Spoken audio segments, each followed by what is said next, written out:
Yeah. In case you want to Talk about whatever. Here we can take keep us these. on. Put the thing on We so can see. take these probably off. Oh yeah, we probably should keep it up like that. Can I have the thing back? Sure. Put on the thing. Start charging. Okay. All right. You ready for So this? yeah, I'm already ready. So this is the first podcast. It's interesting when you start recording, Yeah. and then you're like, "What do we talk about? What, Yeah. what is there to talk No, about?" I don't think it's that. I think it's more that it's daunting because now you realize that you want people to listen to what you're saying. So all of a sudden you have to come up with something interesting to talk about. Here's my plan. Okay. I don't really care if people listen. Sure. For the first year, Okay. I really don't care. I just want to have cool conversations with people. Okay. That's my goal. I'm just gonna leave. That's my goal. Well, let me ask you my first question that I actually had for you. Maybe you had like three Sure. things. What is it like to be a musician? And like, why did you want to become a musician? Are there those two deep questions that I should ask? Yeah. You know, it's funny because I sit there and I don't really consider myself a musician. Okay. The reason I'm saying that is because I've always kind of viewed it as a hobby. And, you know, my whole family's musical. I grew up on piano. My dad taught me that. Self-taught drums, guitar, and self-taught and stuff like that. But I just realized that I had a natural knack for, you know, just creating things. And I found it a very good way to outlet kind of my emotions because I'm a very emotive guy. Like I'm sensitive, heart on my sleeve. Are you a sensitive guy? Yeah, completely. Huh. Right? And so Does that pour into your music? I think so, yeah. I think when people make songs or they try to, you know, create something, I think they're always trying to, you know, capture something about themselves or an idea or something in that category. And for me, it's very much that. I tend to talk a lot about romance. You know, a lot of people do. That's kind of what's popular. It's the biggest thing in your life, right? For a lot of people. And so when you hear a lot of songs, it's usually about like, oh, like I love this chick or I love this dude, breakups, things of that nature. But for me specifically, I always just used it as an outlet because I have like a roller coaster of emotions. Like I literally went to a therapist and they're explaining to me that I'm like hypersensitive. So when I feel something, it's not necessarily like how everyone else would feel it. Like if you were, okay, this is your normal day. So you're normal like this, right? This is your normal mood. You're happy, it goes up a little bit. All of a sudden you're sad, goes down a little bit. Yeah, For me, sure. it's like I have a peak. Yeah. I get really, Is that bipolar? Is No. that bipolar? bipolar is more if that's like extremes. I guess you can kind of relate it to that in a sense, but it's not necessarily like that's like a medical condition. Yeah. This is more like I feel things very strongly. Is it a bad thing? Do you No. find it being a bad thing? I- But do you have really good highs? Like you're really like happy? I don't mean Yeah. high, really. Yeah. You get really fucking happy. Well, you've seen me, man. You've seen me like jump off the walls. I'm just like a ball of energy. Yeah, Like, you what? are. It's fantastic. You scared the shit out of me the Yeah, first time. right? But then The first after time we that- met. But then Yeah. after that, you'll see I get really quiet, and a lot of people actually they look at me, and whenever I'm quiet, like naturally I'm a quiet guy actually, but when I'm in a group of people, I kind of feed off of everyone's energy just because you know I'm actually more introverted than extroverted at this point. I grew up as an extrovert, but then I've kind of shifted more Okay. away from that. I've kind of come more into my own as myself, and that's kind of it's really helped with my music and stuff. But So you grew up an extrovert? Sorry? yeah, so Okay. I was always around people, always, you know, like going to parties with friends. Yeah. I always wanted to be the center of attention, not necessarily because like, oh, like look at me, whatever. It's more like because that's how I learned to interact with people. Okay. You know? Okay. Do you understand like what I mean? Yeah, I think I'm the same way. That's why. Yeah. That's why I'm. And so when you I'm just grow saying, up, okay. yeah, no. But when you grow up, you start to realize that you want to be a certain way, right? You have values, priorities, stuff like that. Work gets in the way. You know, you have hobbies. You want to date someone. All of those things mold you into the person that you are. And I think if I'm gonna relate this back to the music stuff, just in general, I think I use music as a way to kind of, you know, just capture a moment in my life Okay. because it changes, right? The first album I put out was North Face, and again, I don't really have an education with music or anything like that. Like I didn't go to school for production. Everything I've done is self learned. Like and I'm not here boasting about that, but like I honestly think that Do you produce all your own stuff too? I do everything. Everything. Myself. Everything. Everything yourself. Mixing, mastering, recording, playing the instrumentation. all Wow. of Do you that. feel so? You're a very sensitive person, Yes. obviously, as you said. Do you feel the music when does that make sense? Like, Yeah, if yeah, there, yeah. do you feel it when you're singing? You're like, because I'll be honest. I look when the first time we met at the cottage. I remember we were Who the sitting fuck is there. this guy? I just smoked. Right. So remember we pulled to the cottage. We sat on the bench and somebody passed me a joint. I was smoking it, and I didn't know you yet. and you look at me and you're like, you want to listen to my music? And the first thing I thought in my head was, you know, those people that are like, SoundCloud. yeah. Like, you want to listen to my mixtape? And I'm like, oh boy, is this fuck? I'm gonna have to pretend that this stuff is good. Yeah. And I remember being like ultra critical. Yeah. And maybe that's on me, like before I even heard it, because you have like these like stereotypes. No, you know? I remember looking at you and watching you like I could see it on your face. I was like, oh fuck, here we go. I'm gonna have to pretend to like this stuff. Like I don't want to make fun of this guy. You know what I mean? And one thing about me is I shouldn't, but sometimes I just say like, you can kind of see on my face like, bro, this is fucking sucks. Sure. And I get irritated at like stupid shit if you keep hitting me with that stupid shit, right? And I remember I was wondering when this good song was gonna end and your shitty song was gonna start. Like, I was like, when is this shitty fucking music gonna go on? But then it turned out that it was all your music, and I was like, fuck, this is unreal. And your music, without any type of bias, and I don't mean this to suck up to you or anything like that, because I think I'm trying to be as honest as possible. Some of your music, and I'm gonna preface this by letting you know, I'm not, whatever type of music you make, that's not my genre of music. I feel something, man. Really? When you're like I was addicted to it for a little while. Like the only thing that I wish is that there was more songs. Yeah. Because there's like 6 that I hear, and then I'm like playing it again, and I haven't heard your music in like since the summer, because you know you get into it and then right, and then I put it on like a week ago, and I know all the lyrics. Really? And I'm like, whoa, this is interesting. That's cool. You know, that like I know this guy and he makes really good music. And you see, that's the thing which I find really interesting. I was actually thinking about this before I got here. I feel like the main goal of anyone making music should be to invoke a feeling within someone. And I think that's what classifies song as good or not. Like people can have multiple different perspectives on this, right? And there's no right or wrong answer. But at the end of the day, if you can feel something from like a piece of music, then your job's complete. Think of Mac Miller. When he died, I was obsessed with Mac Miller. Oh, were you? This guy to death. Yeah, you have a lyric about him, right? Yeah. And so looking at Mac Miller, when he died, I was literally like shook. And I remember looking online. I thought it was a joke at first. My buddy calls me up and he's like, "Yeah, Mac Miller's dead." I'm like, "Ah, you're fucking kidding. Like you're kidding, right?" Yeah. He's like, "No, he died." How did he pass away? OD. Yeah, and he didn't mean to. So he OD'd on coke and fentanyl. So someone sold him laced crap, basically. And so I just remember being in shock, and all my other friends were in shock. And the reason why I think people were so upset is because he spoke to you. Like I'm getting chills thinking about it right now. Like he's literally like, you listen to what he was saying, and it's so beautifully crafted that you're just a part of this person's life, right? Their experiences, what they're kind of showing. And the one reason why I really liked Mac Miller and I found him to be like the greatest inspiration is because every single album he put out was a different kind of point in his life. So for example, he had this album called Faces. And so Faces was his early stuff, jazz. Okay. He was really depressed, like he wanted to kill himself. Okay. All of a sudden you move on to another one of his albums, Watching Movies with the Sound Off. He's gone into heavy drugs. And this is kind of when I started listening to him.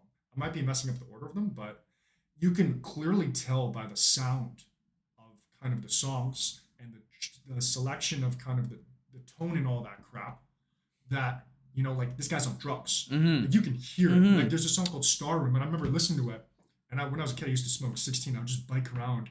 And you know, you used to what? Sorry? I used to bike around when I was 16. I was smoking weed, right? Oh, at 16, you were just biking around, smoking weed, just listening to music? Yeah. And I remember the lights being like, you know, when you're biking down the street and everything's kind of red. It's like that time of the day where like the street lamps are on and it's kind of like the hue is out. I remember just listening to that and being so consumed in his music. Yeah. You got entrenched in it. Yeah. Yeah. And then you move on to the next album, and all of a sudden, like there's one called Good AM, which is like a wake up call, like good morning. Okay. Right? And so you can hear that he's getting happier and happier. Next, The Divine Feminine with him and Ariana Grande. It's all about love. That's a different tone.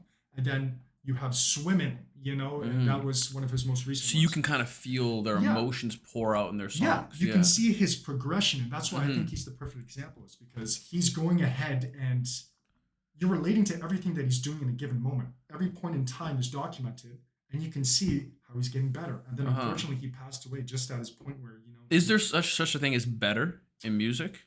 Because it's art. It's an art, right? And art Yeah. is subjective. So can there be a better, or is it possible? It's for sure. It's possible for me to think his first album was better, and you would think his last album was I better. think that's very subjective, like you were saying. Anyone can like a song for any reason whatsoever, and I think at the end of the day, as long as it invokes, a feeling within you, then it's good. Yeah. You don't really like it's hard to say because again, like everyone views things differently.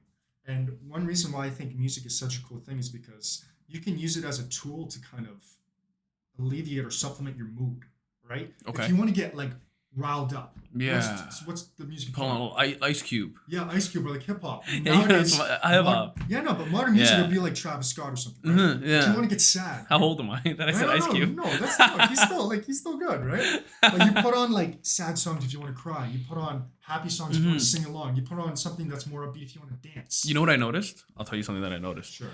That are When- beautiful. Uh, you caught me.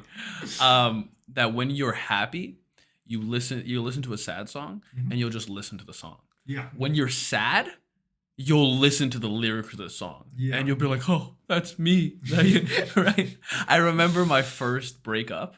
Okay. It was in 2000, my first like high school breakup, right? So it was like That's always rough. end of grade 12. Oh, it's rough. Your first breakup is the roughest thing in the world. Because True love. well, I was 17 at the time, 16, 17. Okay. And you think that you're like in love with the world, like this Yeah. person, right? So this person, she dumped me. I was such a cuck. Like at that time, I was like a major fucking cuck. I think she dumped me because of my cuckiness. She liked me. She liked me because I was like this. Cuck. But when we first started dating, I was like this cool, like guy. Okay. And then you fall in love, and you're like, "Oh, I love you," right? You're like that guy. Anyways, It's true. right? It's true, yeah. You gotta keep cool the whole time. But Yeah. what was I saying? When she broke up with me, Sure. and I remember that that song. But you didn't have to cut me up. Yeah. I remember listening to it, like, you didn't have to cut me up. And then now I'll listen to that song and I'll be like, oh, what a fantastic song. It's so, it can hit your heartstrings, but the music is also just good. So I have a question for you. Sure, go ahead. Do you have any songs that you like share with someone that is like your song and that still brings you back kind of to like that feeling of What either feeling? loss or like being in that relationship with the other person? Music really brings you back to emotions. Yeah. My first memory of music was What a Wonderful World. That's good. That's a good song. And I'll tell you when I remember it from. Okay. Kindergarten, Really? senior or junior, I don't remember. Okay. And I think it was like before nap time. And they Finger painting. yeah. And they put this song on and there's a lyric in there that goes, they'll know much more than I'll ever know. Yeah. And I think to myself, and then I remember thinking like I remember thinking at that young age, Sure. what a shame that he thinks that I'm going to know more than him. And then what a shame that death is stopping him from knowing. It's like that I remember thinking those two things. Like he's too old. That That's a really he deep can't. thing to Yeah, think I of as a remember kid. thinking like, what a shame that he can't know as much. And I always that like stuck into in my brain until now. Really? Or because now as I'm getting older, Yeah. and I see like kids that are like 17 or Sure. like 10, and I'm like, I wonder what their life experience is going to be, how different their life experience is going to be different than mine, right? I feel like social media is gonna like fuck up every kid. I think it's Every this is kid. I think so. I would agree with you, but I want to be careful with that. Sure. And the reason why is I think that every generation before thinks the next generation is fucked, That's actually so true. right? No, I agree with you on that. I don't remember what it was. It was like a writing from like the 1700s, Sure. where it said something like, "And this generation is so much better than the next. The next is going to be the one that destroys the world."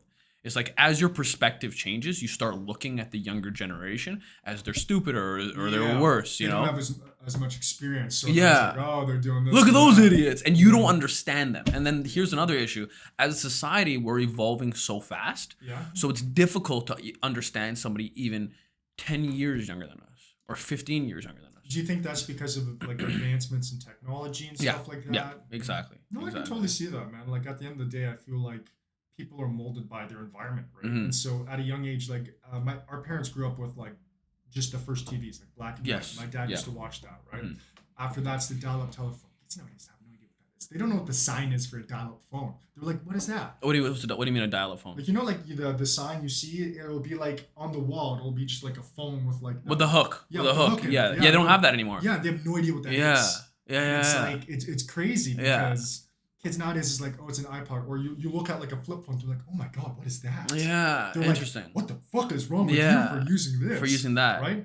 And I kind of feel like having all this technology and access to like Google, the internet, it is you have so much information in front of you now Mm-hmm. that you're almost taking it for granted. Mm-hmm. Because think about it, at the end of the day, it is such a wonderful tool to learn things like music. Everything I've learned about music has been online.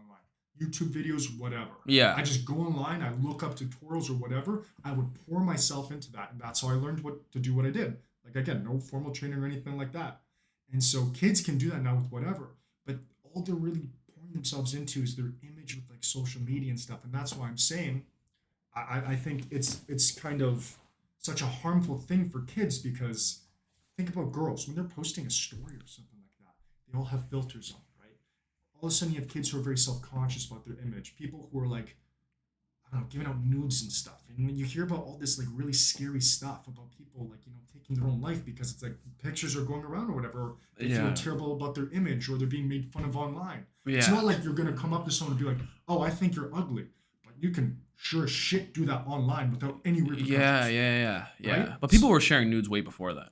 Yeah, in person. Way before that, Nah, right? in person. Yeah. I dated a girl once who told Okay. me that she got like entrapped. Actually, not to turn this to such a dark conversation, okay. but she sent new. She met this dude like on like Nintendo Wii or something. I don't know. Nintendo Wii? like the Nintendo Bowling. like the Hey, first shorty, what's your number, like the man? first like video game like thing. It was like Yeah. maybe it was Nintendo. Like I don't Sure, I think it was sure. like something of a Nintendo. Atari. Like Ping it pong. was maybe Xbox like the original. I like how you move your cursor, girl. And he got her to send him a nude, No shit. and then he blackmailed her for more nudes afterwards. And we dated like maybe like 5 years later, right? And she was still fucked up about that. Yeah, man. So, okay, so is it technology? The reason why I bring that up is like Sure. that was a long time ago, before you had like this big advent of social media, before you had all this stuff. That shit was still going on. You were still Yeah. blackmailing people. Think that all that stuff, that dark stuff was still going on. Maybe this is just another tool, and Yeah. that tool we don't understand as much, you know? I honestly think it's just, to refrain I guess my point of view would probably be social media in general. Because all of these apps now, Facebook, Instagram, Twitter, are all used to either share pictures of yourself, your perspectives, and things of that nature, right? So when you can go ahead and readily send someone a picture via Snapchat, you Uh-huh. can really just send a picture of your face, right? It disappears, whatever. You can save those images if you really wanted to and stuff like that. Like we didn't have that back then, Yeah. right? And so that's so readily available now that kids, I feel like, are measuring or weighing themselves against like their online portfolio. Like, look at my Instagram page. Is it nice? No, I must be worthless. Like, people actually do that. There's a different level of currency, and what I mean by that is before. Well, I mean the currency is for adults money. Sure. There's somebody coming into the office. Just make sure that's locked, and then twist it. It's locked. Okay. Yeah, there's a different level of currency. Sure. Now the level of currency that they had before, or what we have as adults, is money, Yeah. right? Whereas Sure. they have Facebook likes. That's what I noticed, or Instagram Mm. likes. So you're saying like social status? It's like Mm. almost like a social credit score, a little bit, right? Yeah, It's like yeah, I because see that. if I'm like pretty much off of Instagram, Good for you. right? Pretty much like It's toxic. it's a weird thing where you post something. I knew when I had to get off of it. When I would be on Instagram, I'd be getting a post. I'd be posting something, sorry, Sure.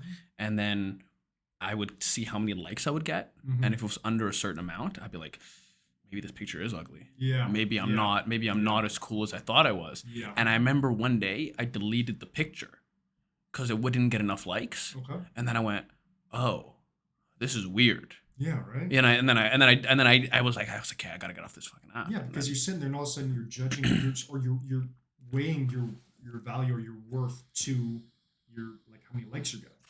And that's a real thing. Like that's scary, bro. And that's why I was saying before with all these like especially like young females, man. you're just being judged on these Yeah. platforms. That's all it But young is. males too. It's not just Oh yeah, females. Maybe sure. females are just a little bit more sensitive to it. Yeah, I think But in general young it's men just too. Or men in general, well, right? yeah, I think everyone's sensitive, but in general, a lot of the time when you hear it on the news, it's usually like women who are being judged more. Hmm. But it's also because I feel like there's expectations in place. Like you have people sending like or posting like risky pics online. It's like Hmm. they might be in like something that's showing cleavage or something like that, Yeah. and then people want more. Then guys get like perverted thought. I don't know. It's a whole weird thing. Yeah. Like Yeah. I honestly think that when you look at Instagram and things like that, I honestly think it's toxic. And I know it's a great way to connect with friends and stuff. Like it's a great tool for that. However, I'm of the opinion that Maybe too much access. So I'm just gonna play devil's advocate. sure, Maybe too much access to anything is toxic. But maybe just too much access without everything in knowing, moderation. yeah, without knowing how to. Because look, Instagram is an addiction. It Sure. can be an addiction. Your Okay, phone's an addiction. your phone's an addiction, Yeah. right? But it can be such a Me great. staring at your ass is an addiction. Baby My girl, ass or my eyes? your eyes, baby Uh, girl, God bless. Okay. No, I'm just kidding, guys. PG-13 here. Okay. Fuck. Okay. What was I saying? I think when you Uh, just have too much access to stuff, yeah. and I think the issue is that when you're younger, you have no idea about this thing in your hand. This Sure. thing gives you a lot of access, but Is it like you don't understand the power? you don't that it understand holds? how the rabbit holes you're going into. Mm. So you can fall into a bad rabbit hole. For example, with this whole thing that happened with COVID, even not even children, adults too, right? Yeah. This thing that happened with COVID. There's people who we know, right, who have had a situation because of COVID, where they get really negative. They think the government's out to get them. They think communism Oh. is on the rise, Yeah. and people Yeah. fall into like their echo chambers, right, Yeah. where they might not. Hold on, I just want to finish like the whole No, point. go, Though I have go, a go, whole go. right. They fall into their echo chambers, and because they're in their echo chambers, they're not willing to listen to anything else. However, you can kind of, it's like with great responsibility, with a great power, there's great responsibility. Yeah. You have such great power to learn so much stuff. You could learn how to be a musician. You Yeah. could learn how to do all these things, how to create a podcast, Yeah. how to stream it. You can be inspired. You can learn Yeah. things about the things that I'm talking about right now. I learned it somewhere, probably on the internet. Even this conversation No, that we're having yeah. right now. But you can also make it such a negative thing, Yeah. where you're just in this horrible Yeah. negative rabbit hole of like the world is, the government's out to get me, and the Yeah. world's out to get me, and there's people who like hate women now and hate men now and So hate stupid. people now and like all this stuff, and it's Yeah. for a reason, because they're in this Yeah. weird little thing. Yeah, Let me ask you a question. Have Sure. you seen the documentary on Netflix, The Social Dilemma? I have. Like that's have. crazy. Like companies will literally like Facebook Facebook owns Instagram, right? Mhm. So they'll literally tailor your feed to either like if you're into let's say conservative views and values, and you like posts like that, or you might look it up online. Like cookies will pick that up or whatever, right? And they will literally tailor your feed Hmm. to support your point of view. Hmm. My feed can be completely different from yours. Let's just say if we're looking at this politically, right? You're a liberal, I'm a conservative. Okay. My feed, I guarantee you, will have more conservative news than it does liberal. Uh-huh. Yours will have more liberal than it does conservative. But it's not okay. Like it's for the, like But what's it's like wrong the with echo that? chamber, like you were Uh-huh, saying. uh-huh. You are going to be thrust into an environment where whatever you've liked or whatever you've looked at or whatever you've seen online, that is just going to be regurgitated and kind of replayed over and over again in your feed because, like, Instagram and Facebook's algorithms, they know that you like this stuff. Yeah. They've been known to sell your information to Mhm, like different mhm. agencies. And But stuff. isn't like why if I let's just say like from again devil's advocate, because that's what I like to do. Like what if you are a conservative and you just like to listen to conservative shit? Why should you get MSNBC on your YouTube page? You're not going to want to listen to it. You're going to be That's like, true. this is crap. I'm not going to go on YouTube anymore. You're going to, what it wants to do is it wants to draw you in. So if Yeah. if you like puppies, I love that. if you love puppies, I love all you dogs. do is watch videos on puppies. It's going to make you watch more videos on Because puppies. they're so cute. You know, but if you like anything, the issue is the media outlets, I think, right? And I'm sorry if I'm jumping a little bit, Oh, but like if you're a conservative, Sure. right? People really like, if you're conservative now, you'll really hate liberals. You're like, liberals are destroying Yeah, the it's country. extreme, right? Yeah. It's one end And or if the you're other. liberal, you hate conservatives. So Yeah. what you end up watching is like this negative news fear porn, right? which Fear is porn. which is like the same thing, right? Like the communists are shutting down the entire world, and the Chinese are Yeah. going to take over, and Joe Biden is selling out the Joe country. Biden. You know what I mean? Or Trump is the worst in the Yeah. world, or Trudeau, or it's like, hey man, maybe it's not that bad. Maybe you just need to go outside and play basketball. Like No. maybe go for a swim. It's okay. To complement that point of view, I think, well, not maybe not complement it, but just to throw something out there. The other thing that the Social Dilemma documentary talks about is fake news. So though you might be seeing conservative stuff, it might not be accurate information. Like I look at a lot of basketball posts. Okay. I love looking at Raptors news and stuff like that. Okay. And whatever people see online, a glimpse of whatever, even like journalism companies will do this. They just post it immediately because they know people want to see that or like it, right? And it might not be the full story. Like, for example, Goran Dragic, like, who he just recently got traded to the Raptors. I don't know anything about so thing. Kyle Lowry left the Raptors. Sure. We got Precious Achua and Goran Dragic in a This is deal. a really good vape, by the way. I know. I'm gonna smoke the shit out of it. Go ahead. But in that deal, Goran, he's like, I think he's, I forget his nationality, same place where Luka Doncic is from. Like Serbia or something? Yeah, Serbia. Right? Serbia. Yeah, Serbia And so or he Croatia or had said something like that. English is not his primary language. Okay. And so he said something like, oh, like, I would rather be someplace else. Or he phrased it in that kind of way. And everyone went apeshit. They're like, oh my God, this guy's like, whatever, he's shit. We don't want him on the Raptors, whatever, blah, blah, blah. And at the end of the day, he's like, yeah, people just misunderstood what I was saying. Because he didn't articulate himself properly. Because again, it wasn't his language. Like, and so sitting there looking at something like that, like, sure, you can, get sucked into your feed about like conservatives or whatever, but it doesn't mean that the information is always accurate. Right? It might just be a reflection of what someone heard, or again, like an echo chamber. And so that's why I think it's still dangerous that if you have just one viewpoint that you're looking at online. Because what if like you agree with some things that like the Liberal Party does opposed to conservatives, even though you're a conservative person, right? That's not like a bad thing or anything like that. It's just all I'm saying is that you look at these media companies and they're all just, again, like you're saying, it's an echo chamber. Yeah, I think that's toxic. Have you ever heard the term "if it bleeds, it leads"? No. You ever heard that? If it bleeds, it leads. Meaning that there's more money. There's more money in posting negative news because you're gonna watch it, right? Like if you look at like in the United States, the Texas border crisis. Have you seen what's going on right now? No. So there's a whole bunch of Haitians jumping across the border. Okay, and they're coming through illegal immigrants, really, just coming through. And there's these Texan border patrol when they're stopping them on horses.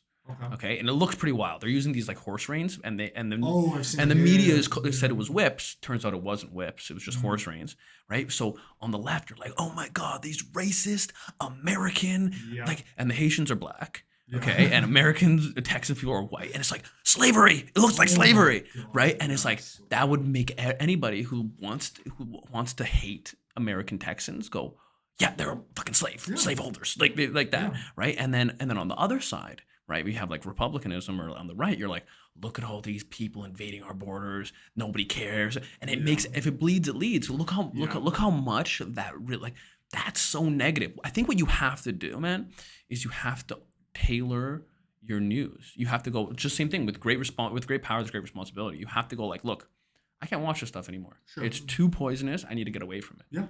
But the problem is that the machine really sucks you in.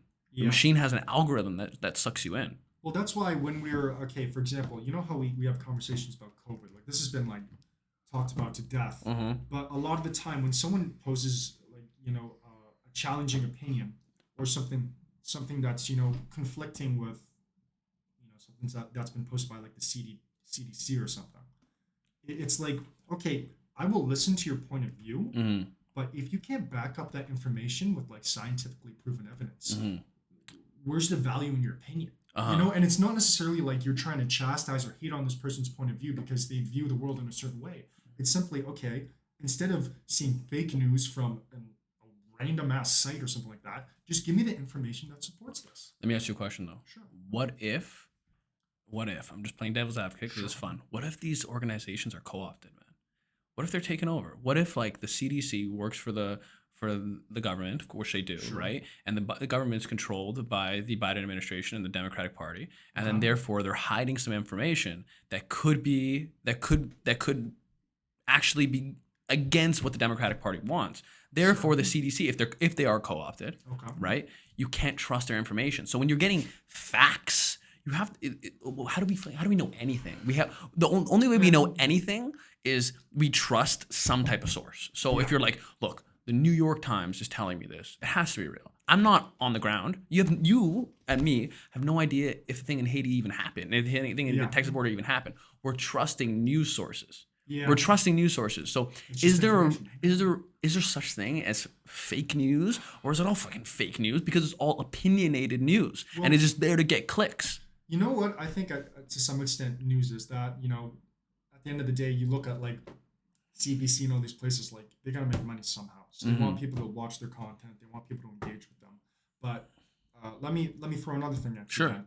It's like mathematics. Okay. We made a system to measure things. Right? Sure. So 1 + 1 = 2. That's what you're taught at a young age. Same thing with language, alphabet. There's a structure. There's a whole bunch of letters that you learn from a young age. Right.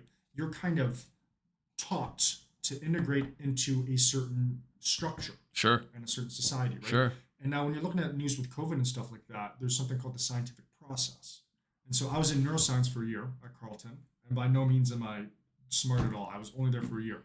But there is a process of documenting information, and of studying things, having Hypotheses, hypotheses, like yeah, multiple hypotheses. yeah, but like educated guesses and things that support it. Like there's a method of measuring or, going ahead and proving if your kind of claim is correct or not, or Okay. if it has a basis. Okay. And so that's why when you look at the CDC and like the scientific community, like for example, Ford, when he's talking about all the measures in place for Toronto, they always talk about the science board. Okay. Right? Like, I'm listening to the chief like on the science board or whatever. It's because there's a method that scientists and people in the field have been studying for years. It's how they go ahead and form their arguments. It's how they go ahead and support those arguments. And there's a reason why everyone else who's been like in school for 10 plus years or whatever in these occupations like support it. It's because they've proven that it's measurable. What if they're all brainwashed, man? Fuck, man. You're probably the wrong person. I know I wasn't really like phrasing that correctly, but at the end of the day, like there is. I'm just kidding. No, I know, but at the end of the day, What if they there's- are? Like, what if? How do we know, man? Because you're right. We're put into a It's system, such a right? blanket I statement. know, but hold on. Let me give you like my stoner theories. Like what if, dude? What if they're all co-opted, man? Oh my God. Like what? Like look, you're in the school system, right? They had to recharge the pigeons. That's why COVID. what happened. what if there's what if? So I was listening to the recharge the pigeons. Yeah, you ever hear No, about that no, theory? no, It's no, like no. COVID. Everyone had to stay inside because they have to recall all the pigeons and like fucking like charge their batteries or something. There's something crazy about that, Oh, because yeah. the pigeons don't really exist. Yeah, or some shit like that. I Yeah, don't fucking know. I found that really funny. yeah. Sorry, go ahead. I don't know what I was saying anymore. I was talking about I was talking about the school system. So Yeah. if you look at the school system, for sure they're teaching you how to behave and how to act, right? So if you look at like the roots of the school system, it was created to make people manufacture workers, right? And Yes. there's a little bit of evidence that's still there, and like Are the you, evidence. are you talking grade school or are you like high school? On Grade school, all schools, All like schools. the whole public school system was created around the Industrial Revolution. Sure. Okay, and what it was is to create workers.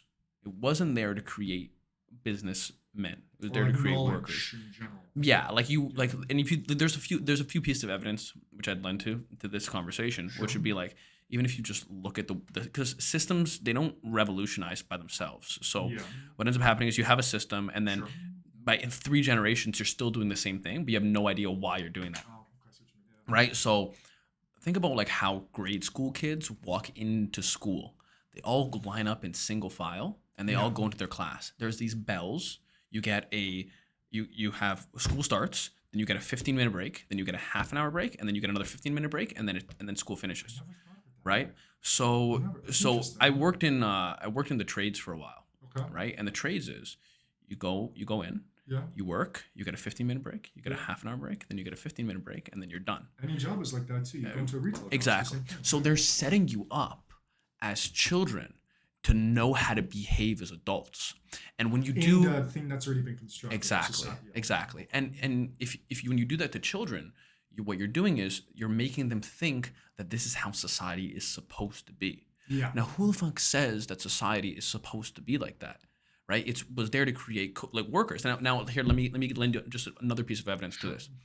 When you were in high school, what did you learn? Mathematics, history, English, social studies, Yeah. all that stuff. Yeah. Which subject was credit Anything in that high was, school? like No, So- sorry. Which subject taught you about credit scores? probably the business courses. but like mine didn't even do that. They Mm-hmm. didn't send me up Mm-hmm. for shit Mm-hmm. on that. So Now they're making it mandatory though. Thank oh, are they? Are Yeah, they? no, Yeah. they're actually See integrating how that into things their start to education. change, right? Yeah. How many classes are entrepreneurial classes? How many classes are teaching you how to think outside of the box? Not really a lot. A lot of them are teaching you to think inside the box. Is it teaching you to think inside the box or just to have the basis to actually be able to think outside the box? Okay, Kind of know what I'm go saying on. about No, that? no, go ahead. So when you look at these higher level institutions like a Harvard or a Princeton or something like that, Mm-hmm. there's so much competition to get in there, and Mm-hmm. usually the only way to get in there is to have super good grades, Sure. a really high GPA, extracurricular activities and Mm-hmm. stuff like that. Like you're saying, things that mold you to fit in our society or whatever. Mm-hmm. Like Mm-hmm. you just play the system basically. Mm-hmm. But once you're there, you can go ahead and explore. Mm-hmm. Especially in science fields, a lot of people form their hypothesi or whatever. Hypothesis. Yeah. But they Sorry, try to form. I just want to turn on the lights here. Sure, See if sure. I make a difference. No, it's worse. It's worse? It's worse. Yeah. Yeah, it's so much better. Okay. Sorry. Because this is natural light. Sorry But about that, guys. But it's, but like think about it. Like, well, I'm sure you're not. I don't know how familiar you are with like the whole scientific community and everything like that. But people again, like my friends, they all come up with new ideas. For either like medicine or something like that. You have a lot of friends in the science. Yeah. I got a scientific lot of friends community. who are like in or trying to go to pharmacy school and stuff like that. Okay. And so they all have kind of something new that they're trying out or trying to prove. Mm-hmm. And so, in one aspect, yeah, like you have to learn the foundation to be able to go ahead and think outside the box. Mm-hmm. And Okay, that's fair. kind of very specific. That makes sense. Example, That makes sense. Okay, I could But see like that. even with business matters and stuff or the law, Mm-hmm. like I'm watching Suits right now. I don't know. Okay, this might be bullshit, and I'm gonna preface this by saying I have no idea what I'm talking about. Sure. But half the show is about finding ways to skirt around existing laws based off of That's what lawyers do. proven. Yeah, right. That's what lawyers So do. Yeah. like, and that leads back to like creativity and stuff like that. I feel like having the knowledge or the foundation in front of you that you kind of built upon enables you to think outside the box because then you start to understand how to play in like with all the others in the sandpit. Maybe. Yeah, and Maybe. it might not be the case for everything. Could it be but- possible that there's a benefit and a negative to everything? Oh yeah, You know what I'm sure. saying? So like, two things can be right at the same time, Sure. right? One that there's this like manufacturing style Yeah. of schooling that we still have. The second thing that it can some things can lend to a foundation Yeah. to allow you to be more creative in the future. Wouldn't that depend on the person though? And that's the problem with cookie cutter situations, right? Because this is what I've noticed. People who are creatives, right? And I've seen this with a lot of people who are like CEOs of businesses and Sure. people who are very successful. They don't fit inside that cookie cutter situation. Very true. They don't, right? Whereas First innovators. yeah, they're the That's an innovators. example of that. And isn't that interesting, man? That the people who may not necessarily succeed in school Mhm. are very successful outside of school. Because they realize that it's the same thing as calling someone weird. Mm-hmm. Like there's no such thing as normal. And I'm of the honest opinion when someone calls you weird, it's the greatest compliment because all that means is that you're different from everyone else. Depends on how weird you are. What if you like to eat boogers and That's shit normal, and shit in bro. the mall? On the, I don't know. No, but like just to support your idea, like that innovation comes from. Well, a lot of the time, these people have a natural idea of how to play with the system. Mm-hmm. Because at the end of the day, you can't really innovate if you don't know what the restrictions are. You have to know how the market works to Yeah. be able to sell inside the market. It's Yeah. the same thing with music, bro. And the one reason why I think, or what determines a great artist is someone who makes you feel an emotion, but at the same time, someone who's portrays something that's different enough to excite you. Okay. So it's not necessarily like, for example, you hear someone like you hear Travis Scott and all of them. All their stuff is pretty much the same. Or here, T-Pain's a good example. Okay. Auto-tune. Okay. When Auto-Tune first came out, T-Pain just cranked that knob to 100, and it was he was like, it's like this Yeah. super kind of weird sound, but it's still musical. Mm-hmm. And everyone's like, oh, that's kind of cool. I've Yeah. never heard this before. Yeah. And all of a sudden, that interests you, and then that becomes the new modern shtick. And Mhm. then the next person does something to innovate. Travis Scott uses fully auto-tune, but now all of a sudden he's doing different things with it.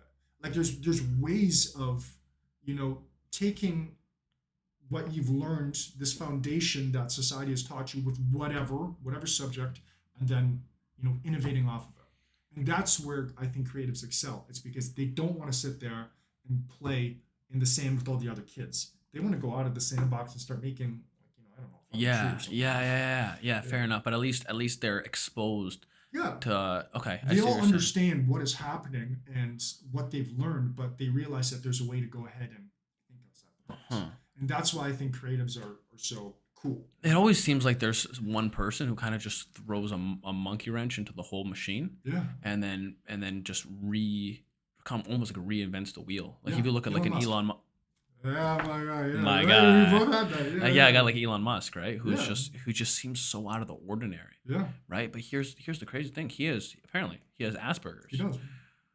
So if you looked like 100 years ago, somebody with Asperger's, they would think is like retarded, right? Yeah, They think that person is at least in a weirdo and never really gonna amount to anything, sure. right? Well, not that. I think it's more they view them as different. And Mhm. like I think the term retard was used back in the day for people who were more like slow, with like a mental Sure, disability. sure, And sure. there's a huge negative connotation. Like my brother has Asperger's, and Okay, so with the whole thing, like he's one of the smartest people I that's know. By interesting. far, one of the smartest people Can you I know. articulate that? Yes, he is so articulate. Like I struggle with articulation and presenting my points, and but a lot of the time, this is okay. I can give an example of how they not struggle, but how they're different. If I'm having a conversation with you, you can infer what I'm telling you. Mm-hmm. You can kind of, even if I'm not on the ball precisely with how I'm presenting my argument or my point, you can still kind of understand what I'm trying to say.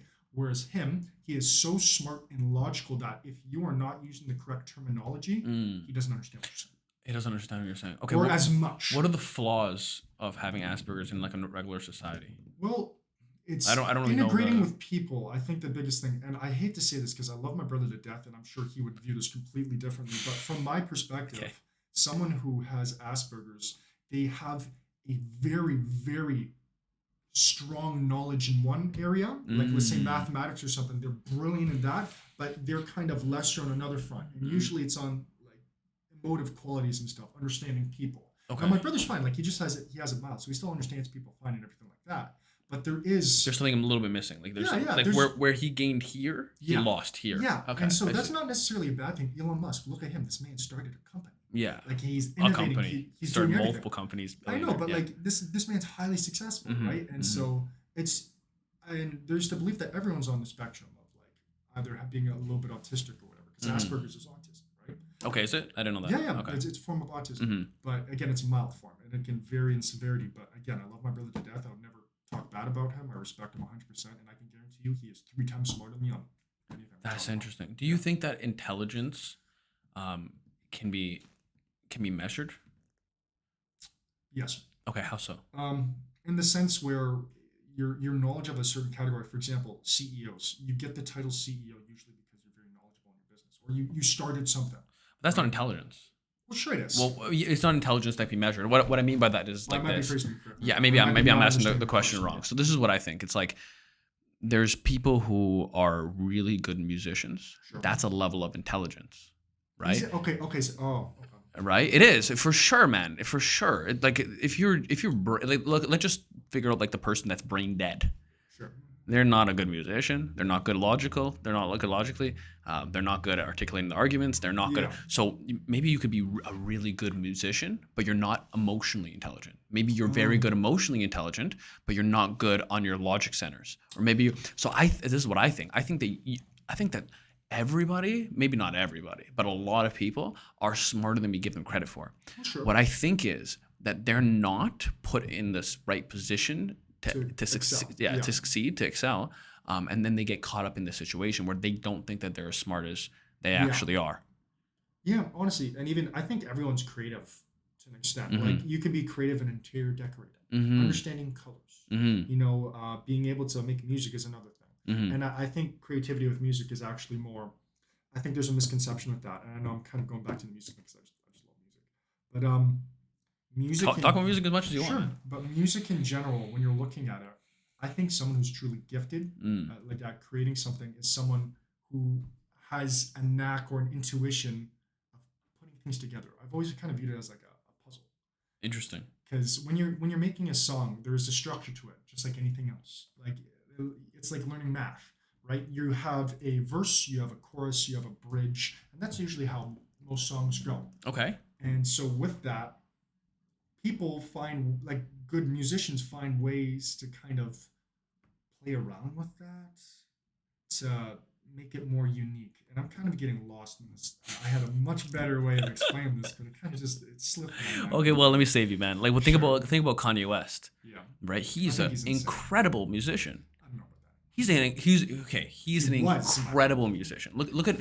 He doesn't have to be a good rapper. Well, no, his accomplishments are like, oh my god, this guy's like, His beats, the way he can compose yeah. music is unbelievable. It's unbelievable, Well, sure, that I right? can agree with. Yeah. Right? He has a special talent in one way, Yes. but his ability to speak to people, done. He's not. He doesn't have it.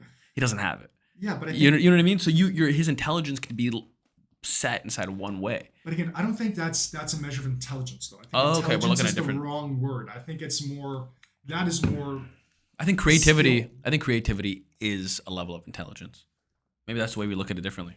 Yeah, I guess it can be, and I think it's just again, it's all how you view. It's all speculation. It's all Mhm. how you view it, right? Mhm. Because I can think that intelligence is, how good you are in school. People will measure that. Other people will measure it again, like you were saying, how you can talk to people, how you can make something. If you're more creative at making a song or something than someone else. Yeah. So you can literally put that broad statement on anything and Yeah. say like that is a form of intelligence. Yeah. And again, you'd be right. Hmm. But I think it's more specific than that. I think it's more like skill based. I think people just need a spark. I think people. What I You mean by got that is like I think people need a spark on like their creativity. Like imagine like Beethoven. I Okay. was actually thinking about this before, yeah. Right, imagine Beethoven. Imagine he was born in 40,000 BC.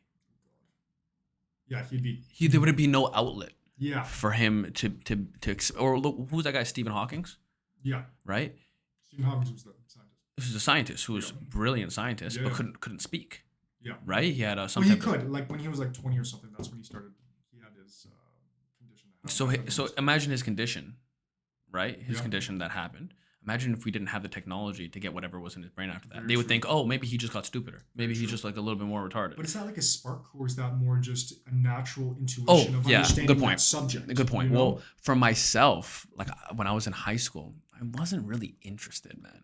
Like in high school, in classes, elementary school, in classes, I was not interested. I was bored out of my mind, and I didn't pay attention, and my grades reflected that, 100%.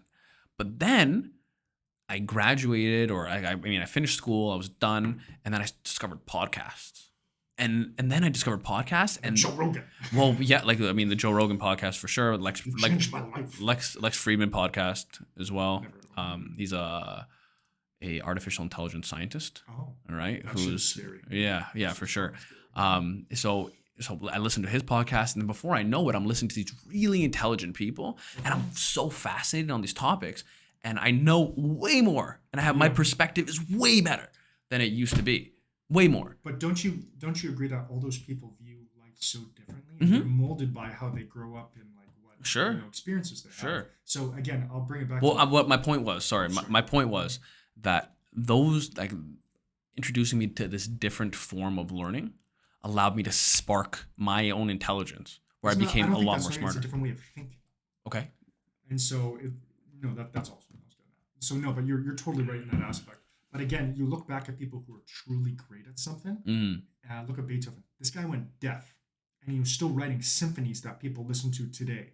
This man he couldn't even hear the music he was playing anymore, and he's just like, So he could like feel the music maybe. or whatever. This man was clearly a genius when it came to composing or doing whatever. Like that was his craft, and so that's why when you look at people who truly excel at things, in my opinion, at least, it is part just a natural, intuition in a certain subject, and then part hard work.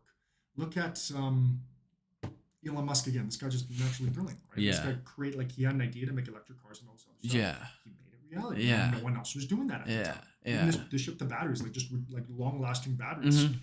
That's a huge rave. You see, I have no idea what any of that. Like So- it's way beyond me. In man. general, if I'm to link this back to music and like what I think genius is in music, you can have someone that doesn't really understand how to, compose something, but they might really like to play the guitar. And so they'll emulate their favorite artist's solos. They'll play, and they'll get very technically sound. They'll be able to do whatever you want them to play. Mhm. You'll show them sheet music, they'll be like, I got you. But can they compose their own music? Who No, knows? I Maybe mean, it's not good. Maybe it doesn't capture the emotion mhm. that you wanted, you know? And then you have other people who might not be as inclined technically, but they have a natural ability to do whatever. For example, if I listen to a song, and this isn't to toot my own horn or anything, I can just start harmonizing with the lead vocal. Like Mhm. naturally, it just comes to me. Like I can create a counter melody on top of something, and then I can form a whole idea in my head off of So that. but that's innate. Yeah, That's it just from you, yeah, because I can't do that. exactly. And Yeah. so that's why I think brilliance in a certain Is that not category, brilliance? yeah, That's to fucking an brilliance. extent. That's brilliance for But sure. it's only if you can harness that kind of ability and then put it on paper, put it down on your Mhm. software, whatever you're using. Yeah. And I think that's really important to distinguish brilliance. What do you think makes a successful person? In what aspect? Just in life? Sure. If you're happy. Financially, or yeah, okay. What do you think makes somebody really good at a skill? Like, how do you become successful in life? That Such a broad natural, question like, I'm asking. well, how what we were talking about before, the ability to think outside the box, to innovate off of existing concepts, and to go ahead and enjoy what you're doing in the process. Hmm. Like the pursuit of knowledge and what you want to do. Mm. If you're happy while you're doing it and you're finding ways to, break the mold, then that is truly difficult to do. Yeah. You don't see a lot of people doing that. Yeah. And so, what was your initial question? That's just how do you become successful? Oh yeah, that. So in general, I do think success is again, And what is success to you? it's subjective. It's whatever. For me, What is success to you? I don't know yet. Difficult question, eh? I'm honestly not there yet. Right now, my whole life is being consumed by work and stuff like that. I Mm. have massive like writer's block and stuff like that. Oh, do you? Yeah, I used to think that success would You be got to do like, some psychedelics. nah, that shit scares me. I can't. My You, mind wouldn't be able to handle it. I'm so sensitive. I take a small little hit of mm, like weed or whatever, and I'm already like no. you're So I'm gone. very careful about that stuff. But in general, I think success for me would just be ultimately, finding someone to share my life with, being happy, and being financially comfortable enough to go ahead and do whatever. I used to think it was like, oh, I want to be famous, I want to do this, I want to do that. But at the end of the day, it's just being able to, I think, live with myself and share my experiences with other people. I truly think that's what will. I think success is two things. Okay, what is it? You ready? Yeah, I'm ready. Freedom and love. Okay, go to America. Like I said, yeah, honestly, yeah, I think Freedom and love. I- Let me explain for a second. So I think that freedom is really important. The question is like, how do you get freedom? Now, I don't mean like freedom, America. Maybe, right? So I then mean, how would you, you define you freedom? don't you don't want a government, you don't want a governing body telling you what to do every 2 seconds. You don't want anybody telling you what to Okay. do all the time. So You it's kind of want like- to be able to make your own decisions. So it's the ability to make your own decisions. That's The what you ability to want make do. to have the freedom to make your own decisions. Okay. Okay, yeah. Whatever the decisions may be, as long as they're not negatively impacting other people directly. Are you talking about like financially as well? Like being Yeah. able to make, okay. Yeah. So Right. anything. Yeah, like freedom, right? So, like for example, what I'm really fortunate about my life is that I don't work on a schedule.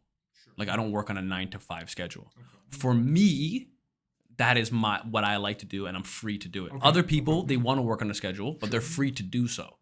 Okay. Right? Like that, and Yeah. then they're free to do so. The problem is that if you're the kind of person that doesn't want to work on a schedule, but you have to, so let's just say you don't want to do a 9 to 5, Sure. but you have to do a 9 to 5, Yeah. you're not free.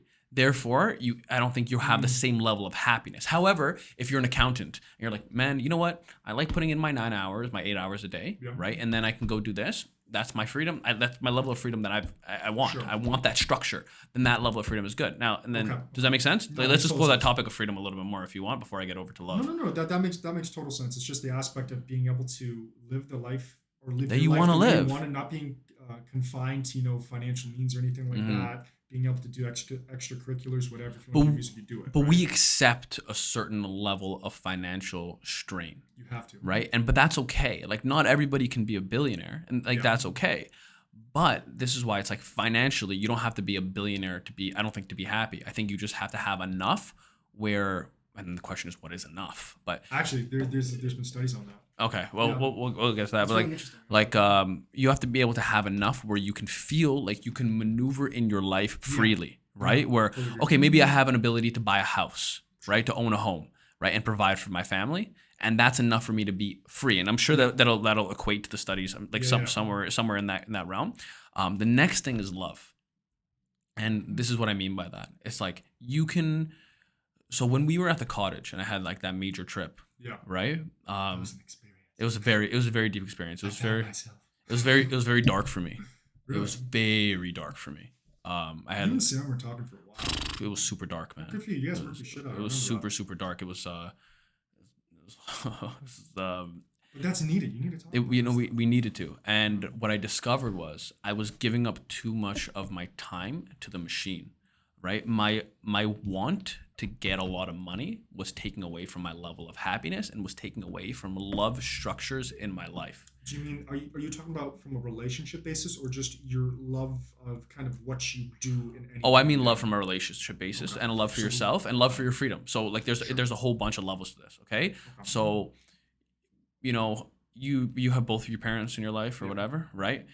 You take people take them for granted because they're there all the time. Maybe you Yeah. don't, I don't know, but you take people take I them try for, not to. people take them for granted because people take people who are around for granted, Yeah. like all the time, Until right? they're gone. Until they're gone, right? And that's because I think that people take love for granted, right? Yeah. And I think that love is a super important tool in your life. Like it's a part that makes you feel happy. And part of it is like, okay, I need to be around. You need to be. I think you need to be around a certain amount of people that love you, Hmm. and you love them. And I don't mean in like a sexual way or even a romantic way. You can have love. You can have friends that you love. Relationships. Yeah, like friendships that you love. The power of friendship. Yeah, the power of friendship.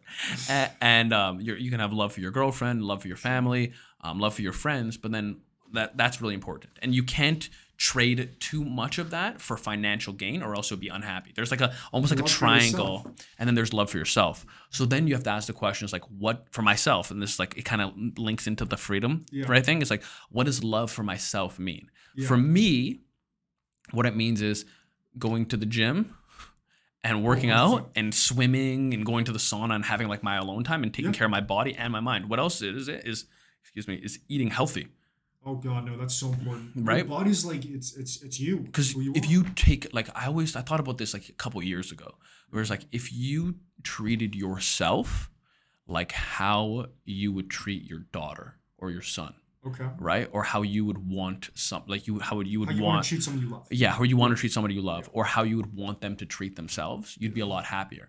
But the Oh, yeah. issue is, we don't treat ourselves like a lot of us don't treat ourselves like it's somebody that we love. We put junk in our body. Sure. We overwork ourselves. We allow stress to come in. We allow ourselves to be in negative relationships. And you need to be able to objectively look at that and say, "Hey, no, don't Yeah. do that. I'm not doing that. I'm not eating junk. I'm not Okay. eating your junk material, your junk knowledge, your junk talk. I'm not Sure. doing any of that shit." I got a question for you then. Sure. Do you think that being able to understand yourself and treat yourself properly is a form of intelligence? Yeah, like understanding what 100%. makes you tick, or like how to make yourself happy. I think that there's a level of consciousness that comes with intelligence, and I'll tell you what I You mean. mean like empathy, or just No, like maybe a little bit empathy, but it's like some people they go through the world just doing and without thinking, Oh, right? And I have to get this job. I have to graduate. yeah, and they're school, kind of just like people yeah. just kind of stumble through life like just bumping into shit, hoping right? something will happen. Hoping something will happen, right? They're not looking at themselves. They're not saying Yeah. like, "Hey, what do I need as a human?" Right? Do I need to run every day? Is that a thing? Is that a Yeah. thing will that help Do you me? need that like outlet?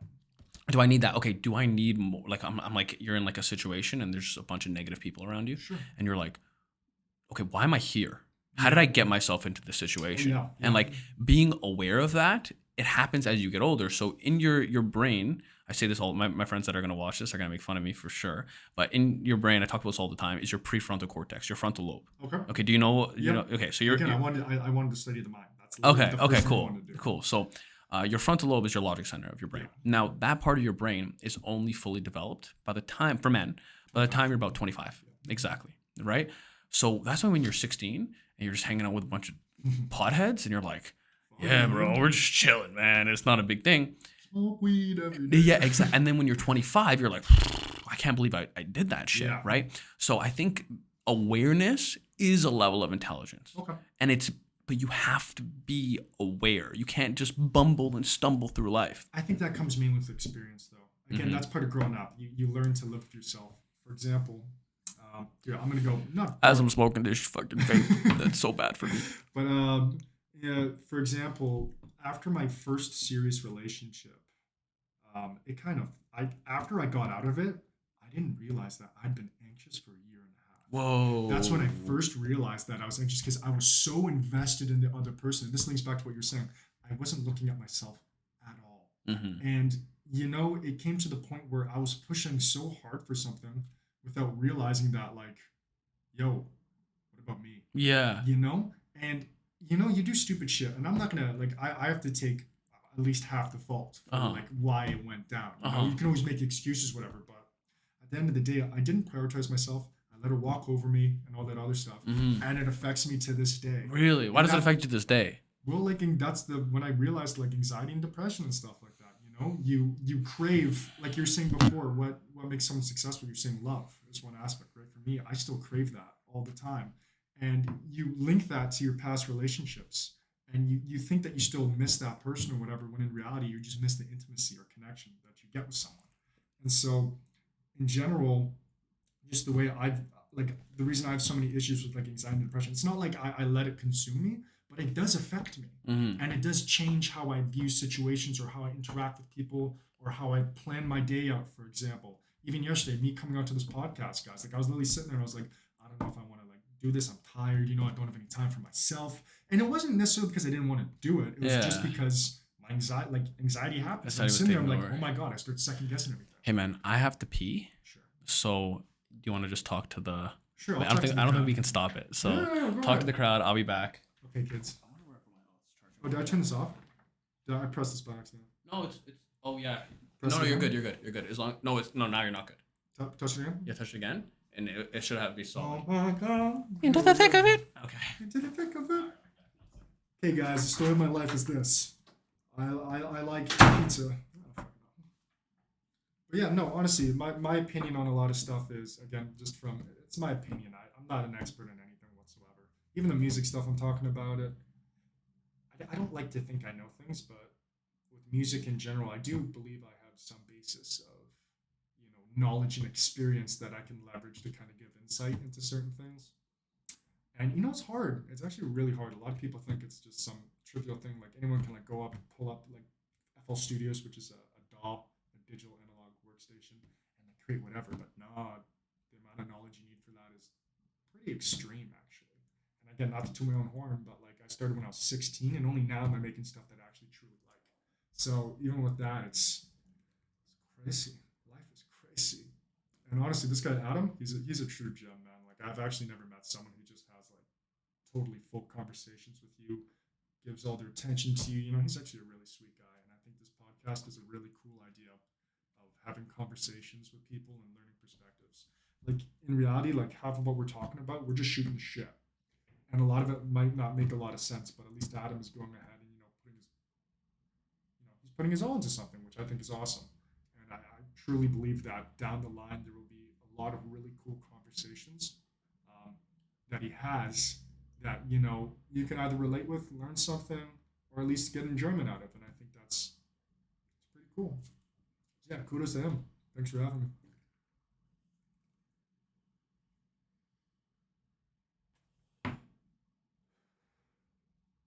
If anything, too, Adam, for when you watch this later, there is you should probably put this on Spotify. I'm Oh God, you back. scared me. I was literally just talking to the mic. But one thing I'm gonna say is that you should probably put this stuff on, like, Spotify. Just so, like, you don't really necessarily need the video. You can do this on YouTube and stuff like that. Yeah. But one thing I'll say is that people really relate to, when you have, like, a nice scenery and backdrop and stuff. So in the future, if you really want to, like, market this to, like, an audience, you can probably go ahead and, like, create, like, a small little studio for yourself. Yeah, I probably will. But, like, most people, like, listen to podcasts and stuff. I think the main thing, man, is I just want to have good content out there. And what I was telling you earlier is, like, if I can just do this and just have cool conversations with people, I'd just be so grateful that I was people would literally just come saying on this to here. the camera before. Like, when you were gone, I was just talking about how this is a really cool way to, at least, well, for whoever's listening, I think it's a really good way to learn about new perspectives, Hmm. people who are knowledgeable in certain things, or just have an entertaining conversation to listen to. Yeah. So my opinion is this, man. I think everybody has a journey, Sure. and I think that we're so busy with our own lives and thinking about our own journey, we forget that another person has this long, deep journey. Never You judge a know. book by its cover. Only judge someone when you walk a mile in their shoes. Yeah, fair, right? Fair. So if I'm sitting here and I get to sit here for 2 hours, Yeah, and me and you are just regular dudes yeah, living life, just you know what I chilling. mean? But our story is so intense. You're saying that because I'm white? Yes, directly, directly. It's just leave. Your story is so intense, right? And Yeah. there's like celebrities, and you're like, did you know that this celebrity had this, like this? And it's like, oh, that person is not more important than Bro, you they're or normal I. people. Exactly. I always say that celebrities are normal people, just good at one thing that people kind of But they might not even be glamorize. better at it. Like you might be a better musician than like like Music's very 20. specific. Like, but okay, like, you might be I'm a not a better. 7'2" athlete. I But you might can't be a do that. better musician than famous musicians. Sure. It's not that they're so talented. It's just that like, the Well, right no. thing happened at the right time, and they know Yes. the right thing, and then boom, boom, boom, and Yeah. then something worked out for them, Actually, right? with that, that's very interesting that you mentioned that because the reason why I don't necessarily consider myself a musician is because I don't really have those connections or contacts. You know, Hmm. sure, I do it for fun. I do it as a hobby. Hmm. And looking at people who are successful, like you're saying, a lot of them actually aren't very good at what they do. Hmm. They're just in the right place at the right time. They Hmm. might be producing the right genre of music, or they just know who to talk to. I think the goal. I think the goal in how to be successful financially, right? Sure. I'm trying to discover this, right? Okay. And what I've discovered so far, and I could be wrong, maybe I'll change my opinion in a year, Sure. is find what you're really good at and then get after it. Like Like 10,000 hour rule? In a but you sense, know can. what So what I was talking about is like, look, I think I'm a sales guy by trade, Sure. okay, and I'm really good at it, okay. But the Not to June Horn, but you're the so modest, bro. I'm really good because I think I have an ability to connect with people, Sure. okay. I can get better at being a salesperson, and Sure. maybe one day I'll be the best fucking salesperson in the world, or the best connector and people in the world. Pennsylvania for president, Let's go. 2026. And but what I do think is like I don't think I could be the best accountant in the world.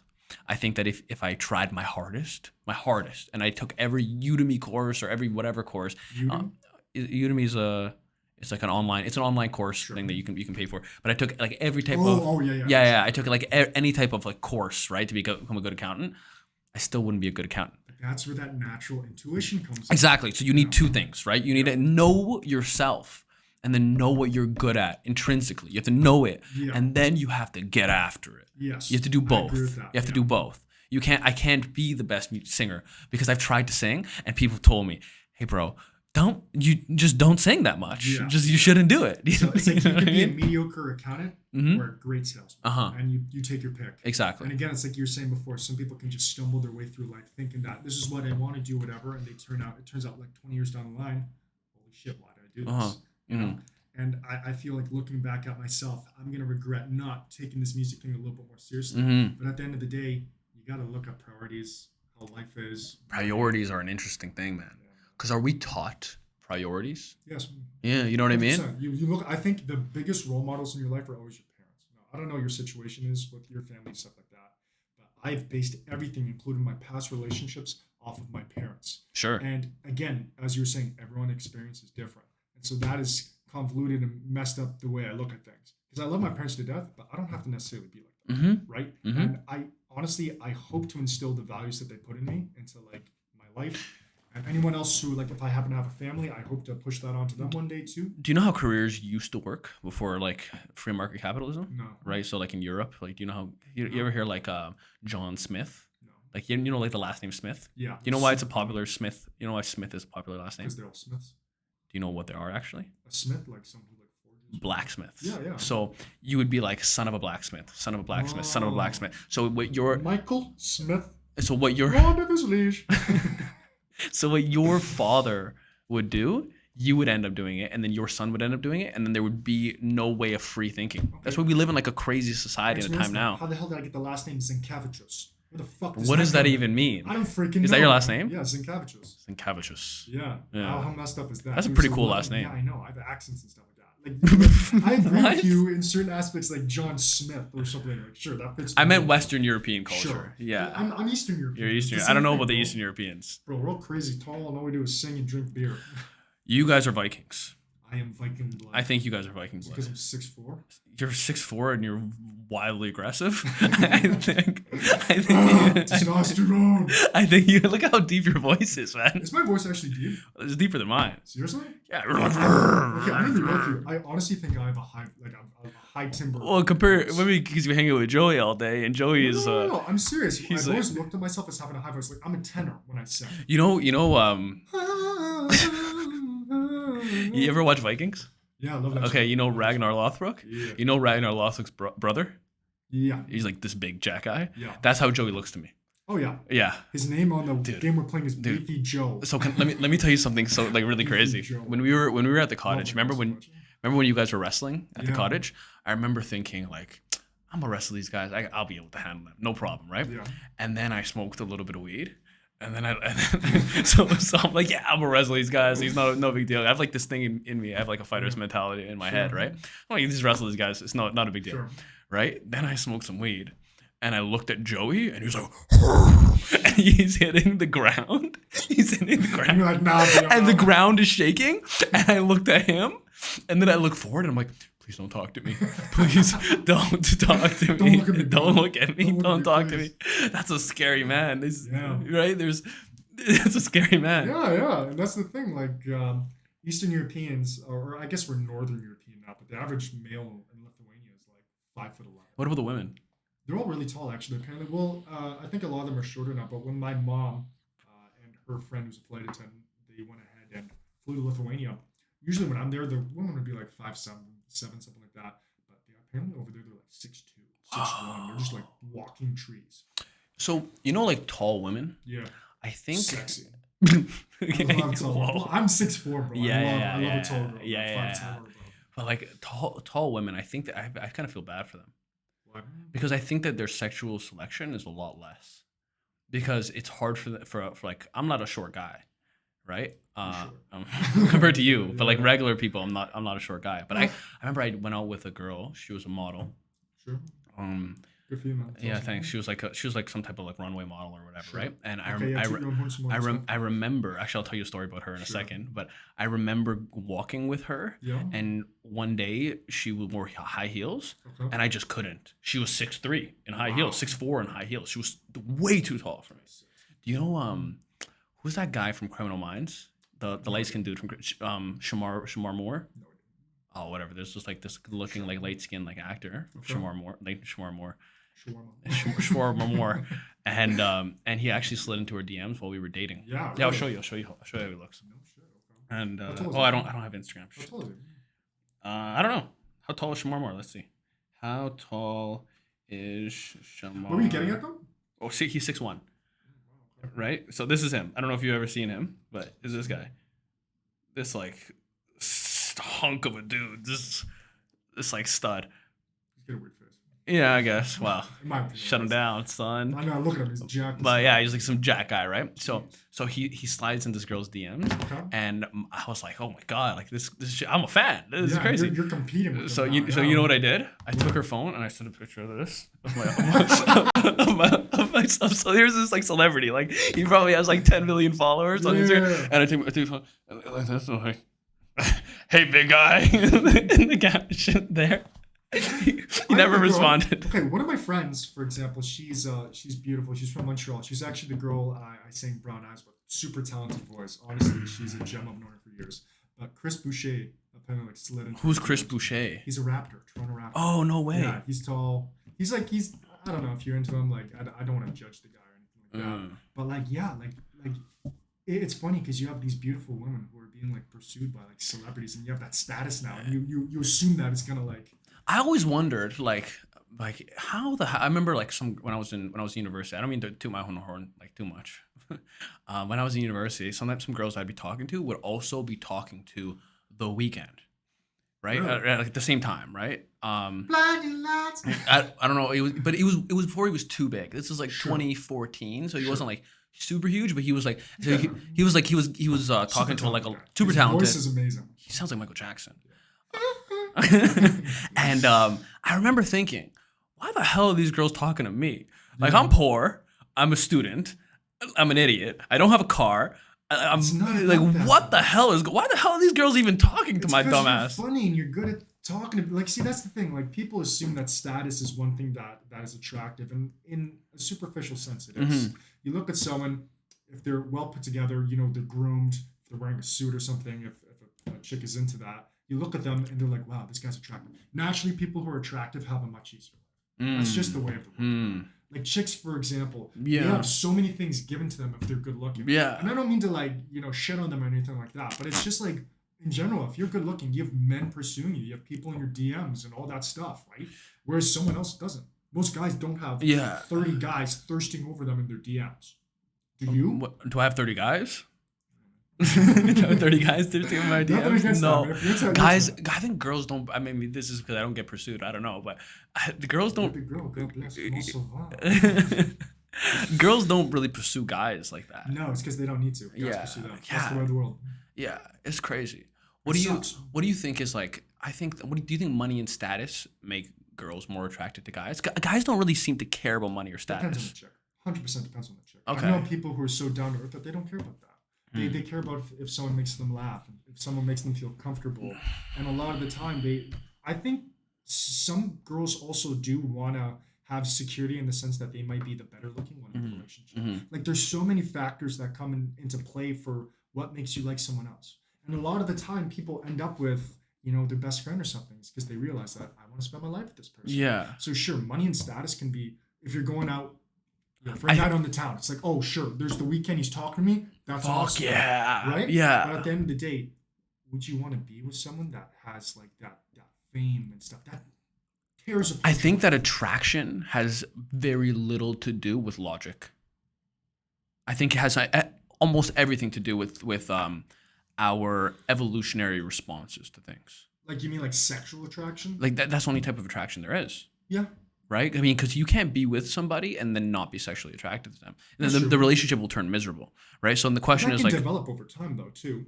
If you find someone funny, you enjoy their company. I think it only develops in time if you're going to make a conscious decision or if you're awake. So people, for example, I was reading a study recently that people in the cities are more likely to cheat than people in like the farmland, Really? right? And the reason why is there's just so much novelty. There's so much variety, Yeah. right? It's like It's not like you're fucking your cousin every weekend. I'm just kidding.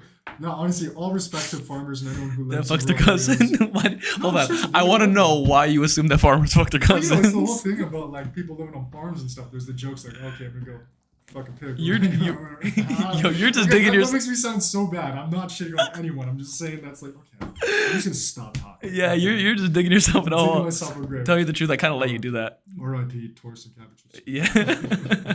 As you say your last name on here, so they come find you. Tauras and cabbages. I wonder if I mean this would be a fun thought, but I wonder. Imagine this gets so big, and then you get famous. So imagine God. imagine like 10 years down the road, you get famous for being a This singer, pops up. and then this blows up. I'm screwed. And with that. you're I'm fucked. so fucked if that happens. But see, that's the thing. Everyone criticizes everything that you do when you're famous, and I hate that. That's another reason why I'm not really pursuing it as hard, is because I don't want to live a life where I have to be like.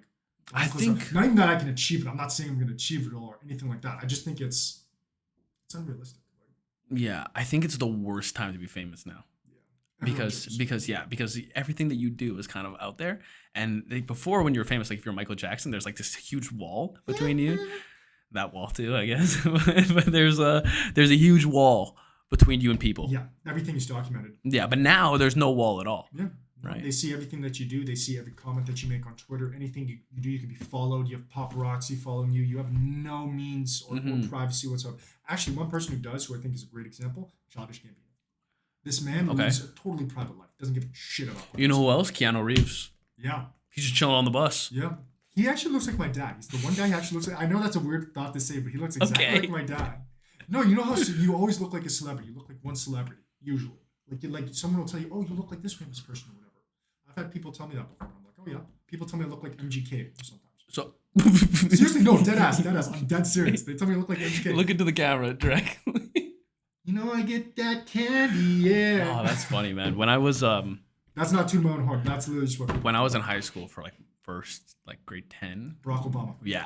Really? Oh my god! Yeah. I got it. Dude, Seriously? I don't think I look like Barack Obama. Go to healthcare.gov. How do you do his voice? Can you do his voice? Healthcare. Doc. No, I can't. You can't do it, right? The people of America must. No, I The can't. people of America. America. America. Healthcare.gov. Um, Yeah. I don't know what we were. Yeah. I don't know what we were I got talking about. Michelle in my lap. Go. Why don't you spit a rhyme? Go. Can you do it? Bitches on my dick. You didn't rhyme. You just said bitches on my I'm dick. just saying random things. Bitches on my dick. Yeah. It makes me sick. Actually, you know what? Cause I'm a gay. That's another thing. I don't want any pee play. Actually, with music, you know what's funny? I naturally try to rhyme everything. Everything. And I've noticed that people like, I've been listening to G-Eazy. I love G-Eazy. I want to Okay. emulate this guy. I love his style, everything he does. But I've recently come to the conclusion that he doesn't rhyme every single line. Oh, look at this guy. Look at this guy right here. Look at these smoke rings. How cool am I? No. Loser.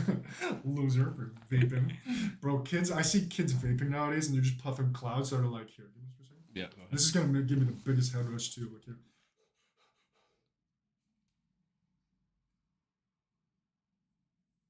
Into the thick of it. Into the thick of it. Bro, I'm so sick. we're not even talking anymore. We're just shooting the shit. Okay. Hey man, yeah, this is how it's supposed to be. Yeah. This is how it's supposed to be, man. Let me ask you a question. Sure. How do you think? Sorry to turn so hard. When because you know why? I Because go hard, son. because when I went to go to the pee, we were talking about anxiety and depression. I kind of wanted to continue. No, the go ahead. conversation. I'm more than How do you happy think? to How do you talk think that's affected your life, man? And how long have you had anxiety for? And has it gone worse, or like can you elaborate on your story a little bit I've- about that?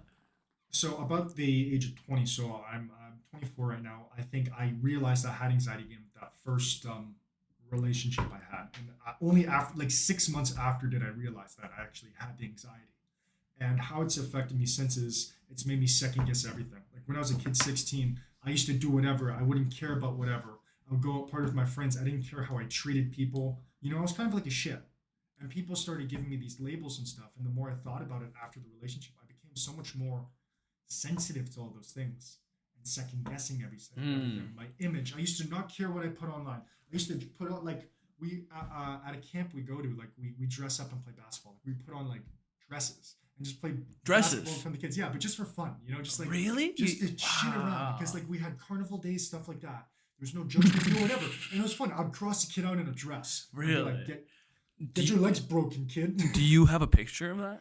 Yeah, actually maybe yeah. Oh my god, please show that picture. But yeah, I don't know if I don't know if I can pull up because I don't have internet here. But You don't have it? You know internet? no, I don't have data. I try not to live with data. But Smart man. yeah, but in general, Okay, show me I'll show you afterwards. after. But with creativity, anxiety, and depression, well, no, just anxiety and depression in general, I just think it's made me second guess everything. And you know, my first year in university was terrible because I didn't make good friends. I was on the road team. I was sick all the time. Road team? Yeah, I used to row. Row team. Row, Okay, yeah. Row your boat. Yeah, Like sure. that, yeah. You used to row. What school did you go to where they had a row Carleton team? for that. Carleton? Yeah. Where's that? Ottawa. Oh, okay, I didn't know that. Yeah. I And didn't so know that. U of T and Carleton are the two schools in Ottawa. But I was there. That's when I was doing the neuroscience. And so. Oh, so I didn't know that. So you studied neuroscience? Yeah, and, for a year. Okay, so what did you study? Well, what's your school? What do I study now? Yeah, Or what- what what did I did- just finish? yeah, I went to Ryerson for global management studies. So just a normal BCom. So you studied neuroscience in the beginning. Yeah, for a year. And it was just Wow. generalized science courses like calculus, physics, all that stuff. Why did you want to study neuroscience? Because I was fascinated with the mind, how things affected it, you know, just in general, what makes it tick, what makes things go wrong, like if you have dementia or something. And I just wanted to understand those things because I was just fascinated by how people thought of things. Mhm. Music was a big part of that. Like I just wanted to know why people felt a certain way. Do you think that your depression, anxiety made you want to discover how the brain works? I think so to an extent. I'm of the opinion that I'm very different from the traditional male. You know, like all the people I grew up with, they're all very kind of like pack mentality. They're all doing their own thing. They don't really think about the repercussions of things too much. Okay. And that's not necessarily a bad thing, but for me, I always felt like I stuck out like a sore thumb in that regard. Like I always identified more with like the females there. I could always relate more to them because I understood that what made someone upset or something, I was more empathetic to certain things. You have a high level of empathy. Yeah. Okay. People have told me I have a very high emotional IQ. And Okay. so with that, you know, I always felt like I didn't necessarily fit in that well. And so again, after the relationship and all that, I started to realize that, you know, yeah, I'm different from a lot of people. anyone can say that, you know. Sure. I think everyone feels a little different. Yeah, Yeah. but anxiety and all that stuff, like even like when I walk in with a bunch of people, like you'll see my mood will. Have you ever seen like during the Montreal trip? Did you see like my mood alter at all or no? Like, Mm, did I go quiet? Did I go you're super? quiet sometimes. Yeah, You're and quiet. You were so just always cleaning. When you're quiet, you were cleaning. yeah, and so that's anxiety too. Like Huh. my anxiety, like literally, I just get this restless energy, and it's funny. Like I'll be sitting there, and this will even link back to my music with writer's block and stuff. I will try to sing, and I will just think I'm sounding out of tune. Like I don't think I'm singing correctly. I'll listen back. I'll be like, oh my god, this doesn't sound good. Whatever. Like, and it's the same thing where like I can make 200 projects and only release one. I can put 24 hours of work into one thing. Wow. I did Interesting. that for some of my songs. I put literally, you can look at the timestamp, 24 hours into a song for a 2 second reaction. All Uh-huh. of that is anxiety inducing. Everything Yeah. I do, it needs to be perfect. It needs to be like this, like that. All for what? Yeah. There's no point to doing any of that. So you're aware that there's no point in doing it, Yeah, but it's and almost like a compulsive it's compulsive need. overthinking. It's like OCD in a sense. Wow. Okay. And that affects me in so many ways. And it's just learning to let go of things, not to chastise yourself about things. It really does affect So it all everything that I started do. from your first relationship. Yeah, because So I before that, you had no worries about I was anxiety, just a nothing. kid, You were just a didn't kid, care. I was just doing whatever. and it kind of just woke you up. Yeah, and now everything of that, I look at what Can I everyone pause you for a does. second? Yeah, Do you think it has to do with the relationship, or could it be part of the fact that your brain developed more during that time you were dating her? I think it was both. Mm-hmm. I think I invested so much time and energy into her that I Mm. didn't think about myself, and then I realized that I have flaws too. Was she a negative person or? Oh no, I think we were just both young, and I don't want to shit on her because I think she's a lovely person, and it was Sure. almost one of those things where I You're feel a like sweet it was, guy. I honestly, You're supposed to shit on your exes. yeah. Fuck them. Fuck I them know all. I had the opinion. I was really mad at her for a long time, but Sure. that was my immaturity at that point Yeah. because I was trying to get her to stay in something that she didn't want to at the time. Like she wasn't ready for something serious. I'm throwing out, oh, marriage, all this and that. Whoa. That's what I mean. Like I was so invested in that person that, and I was looking at my parents. They got married at 23. Mm-hmm. So I immediately assumed like, oh, that's how I need to be. Mm-hmm. And I was realizing afterwards, like, no, that's not how. So then it you guys, is. how did you guys break up? If you don't mind me asking. She just kind of like I kept pushing for it. We were on and off for like a year after that. She had just like she was in her first year of university. She just wanted to like experiment, do whatever, right? And I was kind of holding her back from that. And I She feel wanted bad. to. Sorry, she wanted to experiment, Yeah, like just like go like a out, lesbian. Like no. Oh. Just like with other dudes and stuff. Just like What? enjoy What? the high school. No, enjoy the university experience. I'm just limiting. Okay, her hold from- on, hold on. I'm confused. So she told you. I'm sorry. I want to make this very clear. When you guys were dating, she told you she wanted to experiment with other dudes. Yeah, no, in the sense where like she's like I want to break up because like I just want to like I don't want to be in this relationship anymore.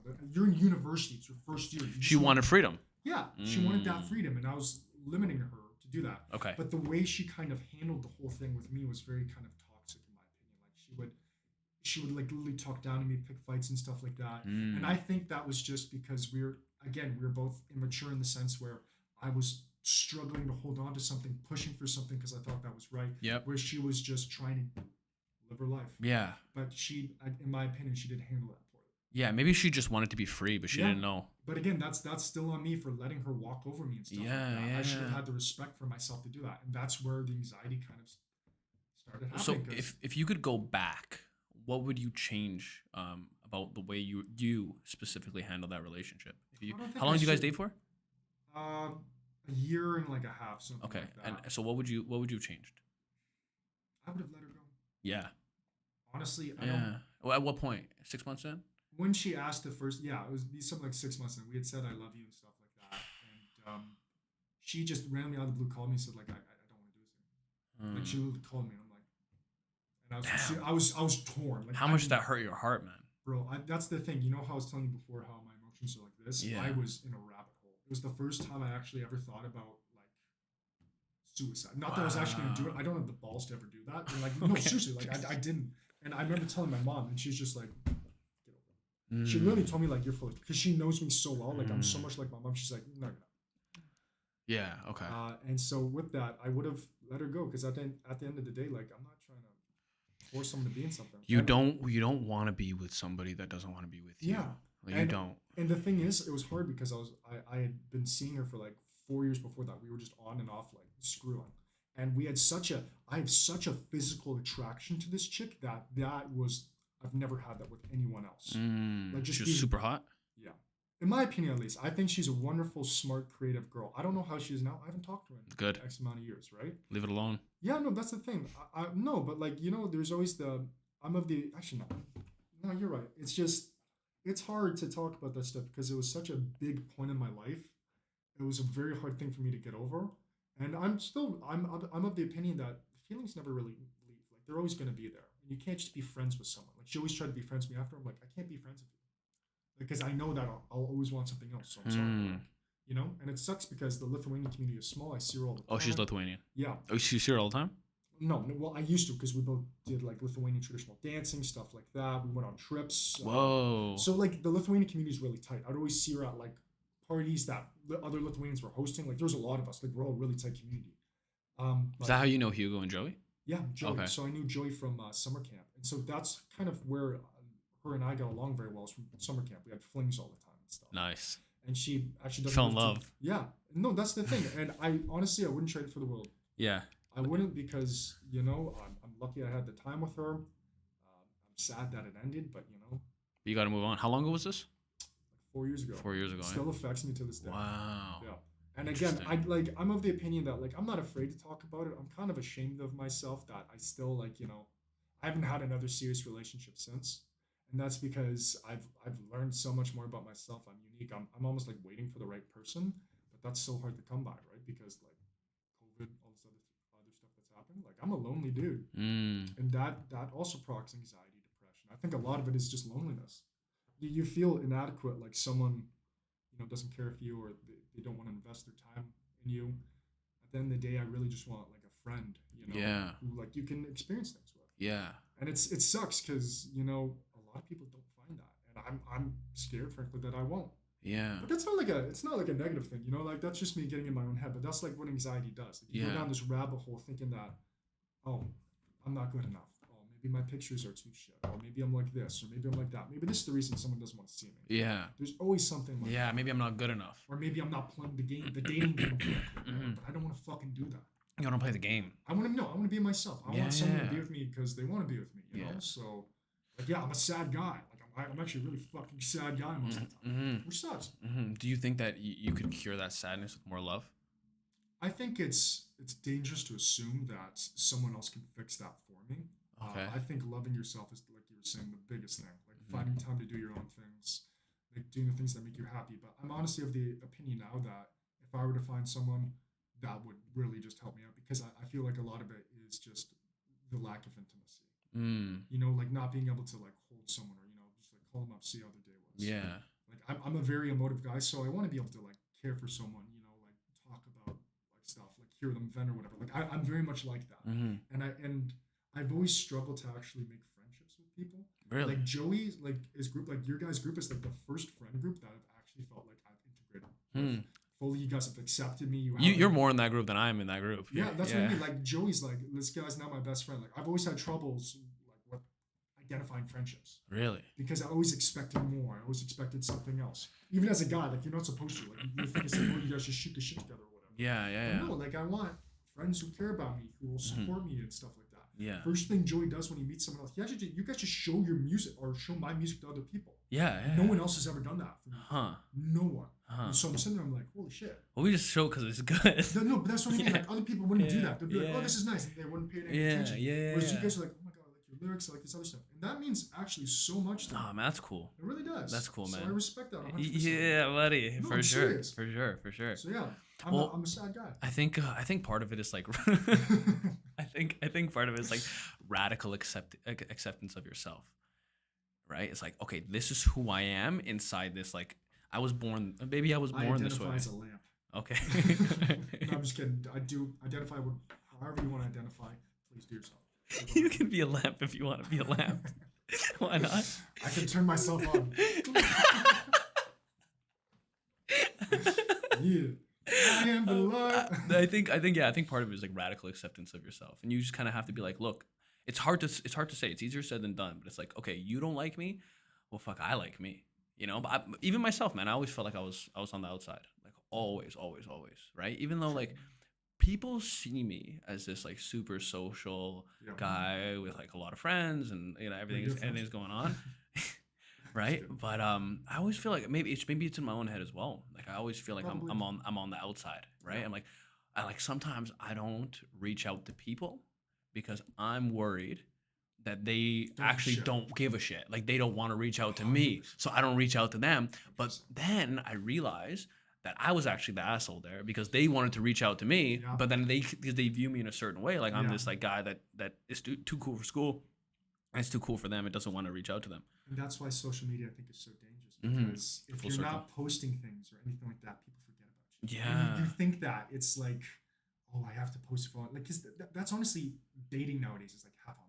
Mm-hmm. You got to post your pictures, you got to post your relationship photo, everything like that, or else did it even happen? Pictures Yeah. or didn't happen, Yeah. right? And if you're expecting someone to care for you or message you or something like that, what if they just you think what if they forget about Yeah. you, right? Yeah, yeah, yeah, It yeah, sucks. for sure, for It really sure. sucks. Yeah, that's why you can't hold your happiness because thing about like friends I've noticed is they change. Like, Oh yeah, right, you I've have lost like friends, I've lost so 100%. many Yeah, friends and gained friends, and I've noticed. So I went you know through, me now, bitch.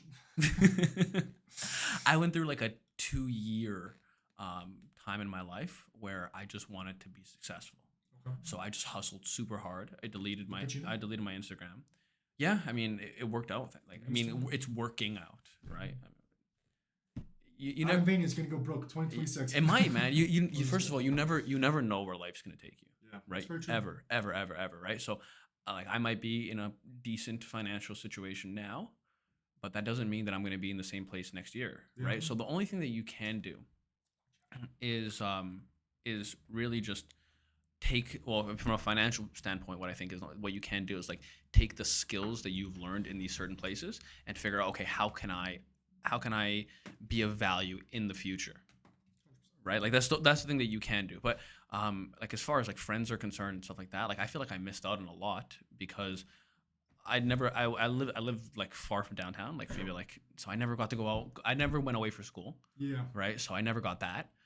And then when everybody came back from school, I was trying to hustle and make money. I didn't have any money, so I didn't want to go downtown and Mm. waste money going to a club or like go to a bar Do or you like regret any of whatever. that or no? Like, I don't have I regret it, but I never had the maybe like I regret it 'cause maybe I never had the opportunity to do it. So Okay. it's like it wasn't really my decision. It was Okay. just like Yeah. but I didn't really want to be like a server, so I can like fund Sure. my partying, right? Kind of, you know what I Yeah. mean? I didn't want to like do that, so I was like, okay, let me just focus on school and like do this. Yeah.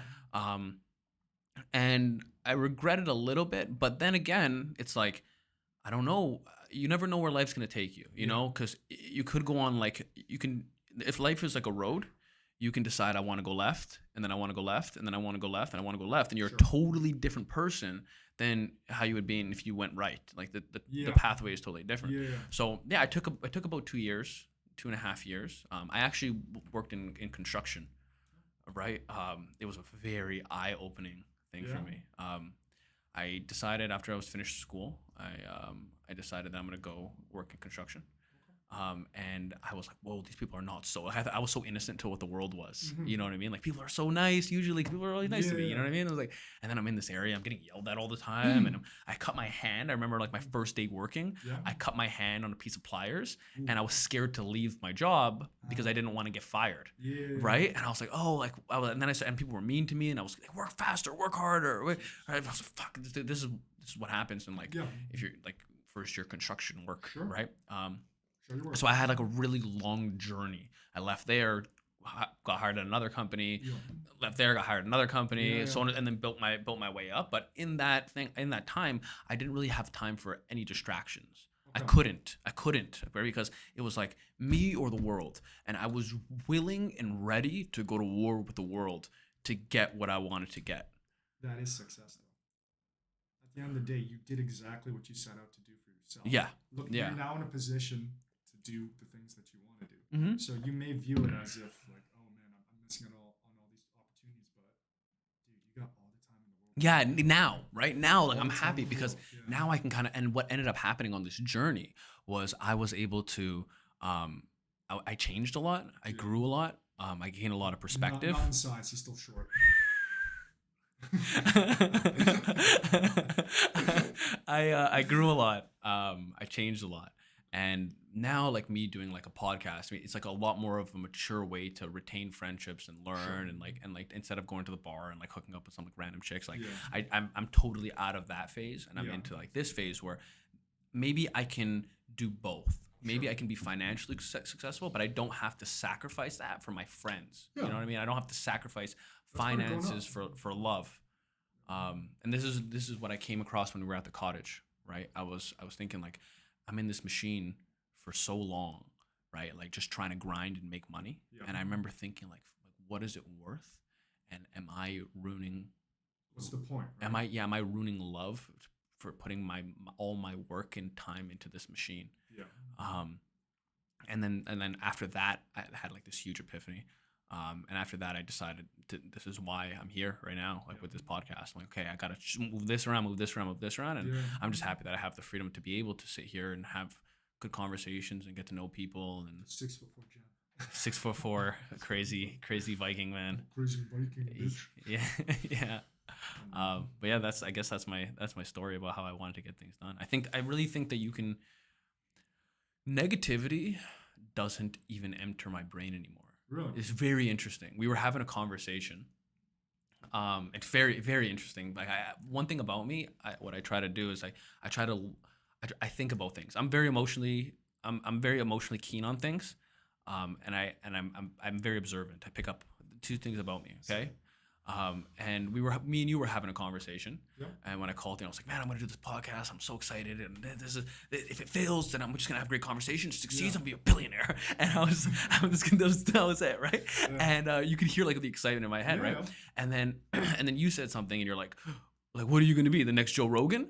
Right? Like almost like, I'm not faulting you for it. Like Sure. almost like it was like impossible to do that. That's how I perceived it. Maybe you didn't Yeah. mean it like that. Right. And we got off the phone and I was thinking, I was like, it's so interesting that like regular conversations are like almost like people are so used to failure Yeah. that they think that they can't be great. Whereas Oh. in my brain, I went, yeah, I could do that. And maybe I can't, maybe I can, maybe I can, but That's the mindset to have, though. And the Yeah. reason why is because most people don't realize that the best way to learn is through failure. Mm-hmm. It's like Michael Jordan, bro. This guy didn't make his high school basketball team. Yeah, No yeah. one he's Man. gonna make it. Most successful like basketball player in the world. And I don't think that I'll like if this goes well. Let's just say like best case scenario, right? This podcast goes well. Like I don't think I'll be a quadrillionaire, you know. But maybe I can have some cool guests on. Sure. Maybe I Yeah, you're can, totally- yeah, you know what I mean. Maybe I can make enough where I can just have cool conversations Sure. and like keep that going. And then one cool thing that I really want to do, I want to inspire people, man. Do drugs. Don't stay in school. Hey man, do mushrooms. It really Yeah, changes it changes things. your perspective a bit on It changes that. your perspective on things. But yeah, like I want to inspire people, man. I feel like there's a lot of guys out there, a lot of like men specifically, right? That don't really know what's going on, and they don't really have like maybe I think it's with people, and this is maybe just more my opinion. It's like we live in a more fatherless culture and a fatherless society now. What do you mean by that? Where a lot of people don't have dads, man. There's a huge single mother rate. There's single mothers raise families, and I think without strong male guidance, men go astray. Like they don't know what like lines are, and you cannot depend on the government like through school systems to teach your family how to behave. So I think that like some people, when I talk to them and I say, oh, okay, so you think like that, I'm like, I can kind of guide it out. It's like, oh, you don't have anybody to kind of, Like a male influence. you don't have a big impact. A guy who's like 50 and he's like, look, I've been through it all. Yeah. Let me, hey little fucker, like, let me tell you what's really going on here. Sure. Let me tell you, like, look, like you went through your first heartbreak. Yeah. That's gonna be okay, man. It's Yeah. gonna be fine. You'll get through it. You'll learn some stuff. I still think you you know. can do that with, like, for example, if you have two mothers or something. I still think like you're totally capable. Well, you of have doing two that. mothers, but if you have one mother, Yeah, and that's you're different. a guy, But you see the struggle within your single parent, right? That's different. Like, do you mind me asking if you've had a father or not? yeah. Yeah. So like my family's I'm like just wondering. in my family my parents got divorced early. Okay. and then it's like it been kind of like back and forth. Did that affect you in any Oh, way? for sure, Yeah. for sure, for sure. Because I grew up in a super wild environment. So Okay. I grew up in an environment where in my neighborhood, not a lot of people had fathers, Oh, okay. right? And you could see the way they behaved. Mm. And then I grew up on a lot. So there's a couple things. Like one, in my house was like always in and out. So my dad lived with me sometimes, didn't live with Sure. me other times. So I didn't really have a strong outlook on things with him, Okay. right? And my dad is he's very soft guy, Sure. right? So he was around as much as he was. Like me, he took me to swimming and stuff, and Sure. he lived with us He for tried some to be a good times. And dad. he tried to be a good dad. He wasn't like my dad like bounced on us and was like, Sure. "Go fuck yourself." It wasn't any of that stuff like other people have, Yeah. fortunately. Um, but a lot of my growing up had I didn't. My dad wasn't an overbearing person in my life. He Maybe wasn't because a massive influence. yeah, because he's a very passive guy too, Yeah. right? Yeah. To give him the benefit of the doubt, he's a very passive guy. So a lot of my influence was either school, my peers, or like BET. So and I grew up in like an area where it's minorities. My mom was struggling. She's very smart, successful woman. Look at you now, man. She did a good job. Yeah, I'm telling you, look at you now. she's so and like and I mean she was working all the time, and so I grew up around a bunch of wild people. And but here's the thing, man. Like I know I'm rambling a little bit, but That's okay. I had a best friend. Okay. More to my story. 'Cause my story is like it's like I had like a little bit of everything, right? I had a divorced family, but back in, back out Mhm. together. I had some strong upbringing, some like cool male role models. Sure. Male role models, yeah. And but like I had a friend. His name was Mark. Okay. He lived down the street from me. Sure. We shared the same birthday. Oh. He was my best friend. Right. We met when we were like 6, and he ended up moving away when he was like 12. Oof. Okay, so Big ribs. sorry. Big ribs. What does that mean? Like it sucks. Yeah, that sucks, right? So yeah, he moved away when he was 12, but he didn't have it. He didn't have a dad at all, and his mom was very weak. All right, my mom was very strong, very dominant woman. Viking. Yeah, Viking blood. His mom was very weak, and his household was chaotic. His mom was obese. She couldn't hold down a proper job. He ended up being obese, and like they just seemed like they didn't live like a proper lifestyle. The house was full of junk food all the time. Yeah. And, there wasn't any Much proper cheaper to buy them. yeah any proper order. And I remember this scenario very specifically. This is why I think like I'm a big believer in the nuclear family, right? Two parents Sure. with why I'm a really big believer in Stability. it, right? Stability is really important, Yeah. really important. So one day it's like maybe 9 o'clock, 9:30. Yeah. We're 10.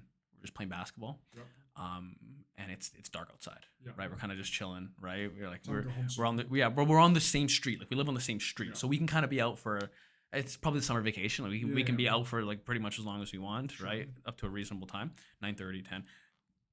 And his dad, who he hasn't seen in like 6 years, pulls up into the driveway.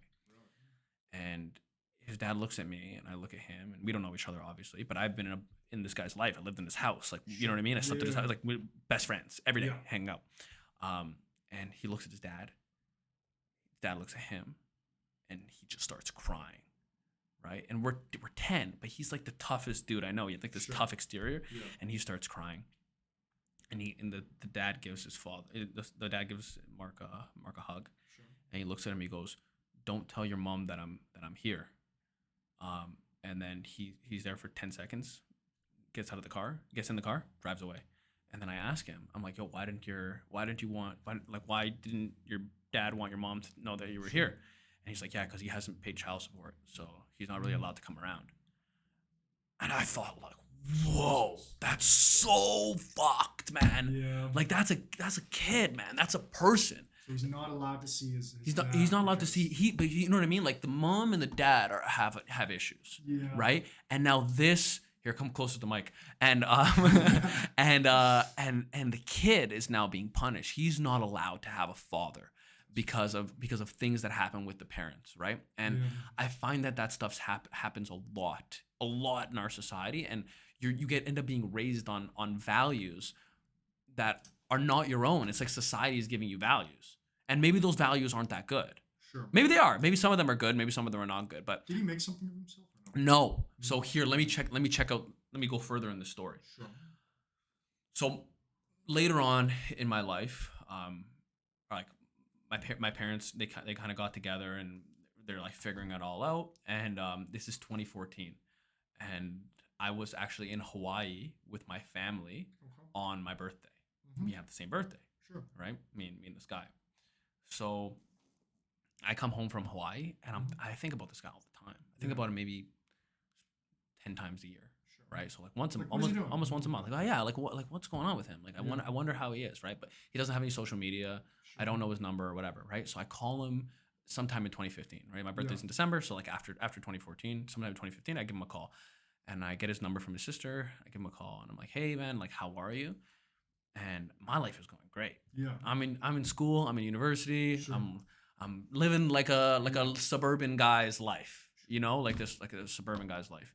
And my life's going pretty good. And I call this guy and I'm like, hey man, like how are you? And he's like, not good. And I'm like, what's going on? He's like, yeah man, like I don't know, man, I'm just not good. He didn't want to tell me. Like, and I was like, what are you doing now? He's like, yeah, like I'm shoveling snow in the winter. But bro, like, what do you mean you shovel snow in the winter? Like, is that it? He's like, yeah. And then sometimes I do this. I'm like, what's your mom doing? He's like, like not too good. And I'm like, wow. And I can't tell this guy like that my life started picking Yeah. up because, and we were the same, you know. And I wonder how much the influence of not having a father like did on him. Like at least like me and my dad could bounce ideas off of each other. Sure. We can talk. We can. There's turbulence in the home because divorce sucks. So that But common stability, the influence of you know, it's parent like. figure. And then I think, not to get like too dark, but then I think of like situations where guys are like super aggressive with women, or they get into like crime situations, or Sure. right. And it's like, man, if your dad just told you like, hey, like you shouldn't talk to girls like that. Like, hey man, like you shouldn't, like this is why, right? Your Like mother can still do all that. That's the thing. Right? men don't listen to women, like a lot of men don't listen to women the same way they listen I to guess men. I'm different in that aspect. Yeah. I respect. I literally listen to my mom more than my dad. Sure. My dad's still like he's still. Great. But maybe because you had a lot of stability in the home. It's because I'm a lot like my mom. That's why. That's what. And a lot of men don't like they need a masculine figure to like tell them like, Sure. hey, don't do that. And this is why. And the reason why it's like, hey, I've been in that situation. I was 14 like you once. Let me tell you how I was at 14 and the mistakes that I made. And maybe you can pick up 30% of it. Sure. You know what I mean? But like in a situation, someone guides you into making proper or smart decisions. yeah, exactly, right. And we make a lot of stupid decisions, and sometimes you end up going on this road, this like really negative road, because you don't know where it actually leads. Yeah. Like people who do drugs, it's like maybe if you, and I'm not, maybe this is not a one all, but like maybe if you had somebody who told you like, look, oh, you want to do drugs with your friends? Okay. This is what happens. But this is what actually happens. Not like in a propaganda way, like a war on drugs way, but like, look, like myself now, right? It's like, if I knew the effects of weed when I was a kid, I would have had a totally different outlook on it. But now, as I'm older, I'm looking at some of my friends that I grew up with, and they're unbelievably insane. They're like they're fucked. They're totally fucked. They fucked up, right? And it's like Which sucks. I wish that they knew the repercussions Yeah. of their behavior, and That's life, they man. had a Like, guidance. Yeah. It's like you win some, you lose some, and like I know that's a very broad blanket statement, but at the end of the day, like we're very fortunate to be where we are. If you have a roof over your head, stable parents, or even just like their influence, then you're truly lucky. Because again, what the divorce rate now is 50%. Yeah. Yeah. This convo went super fucking dark. Hey man, this is what conversations are like. No, that's life, yeah. bro. Like yeah. shit, people like you don't realize how much shit people deal with. Yeah. And it's it sucks to hear about it because then you kind of feel a little bit like, look at me though, like my life's great. So like, what the fuck do I have to complain about? It gives you perspective. But and then you go like this, and then you go, oh, and then like I've had hardships in my life for sure, right? Like a lot, right? Especially in my childhood, pretty wild, very very aggressive. And then recently I was in Colombia, Okay. right? So I like it like that with that perspective. So if you had some good times and some bad times. Sure. Sometimes are hard, but it's interesting like how subjective it is because I'm in Colombia, right? Yeah. And I'm looking around people that look just like me.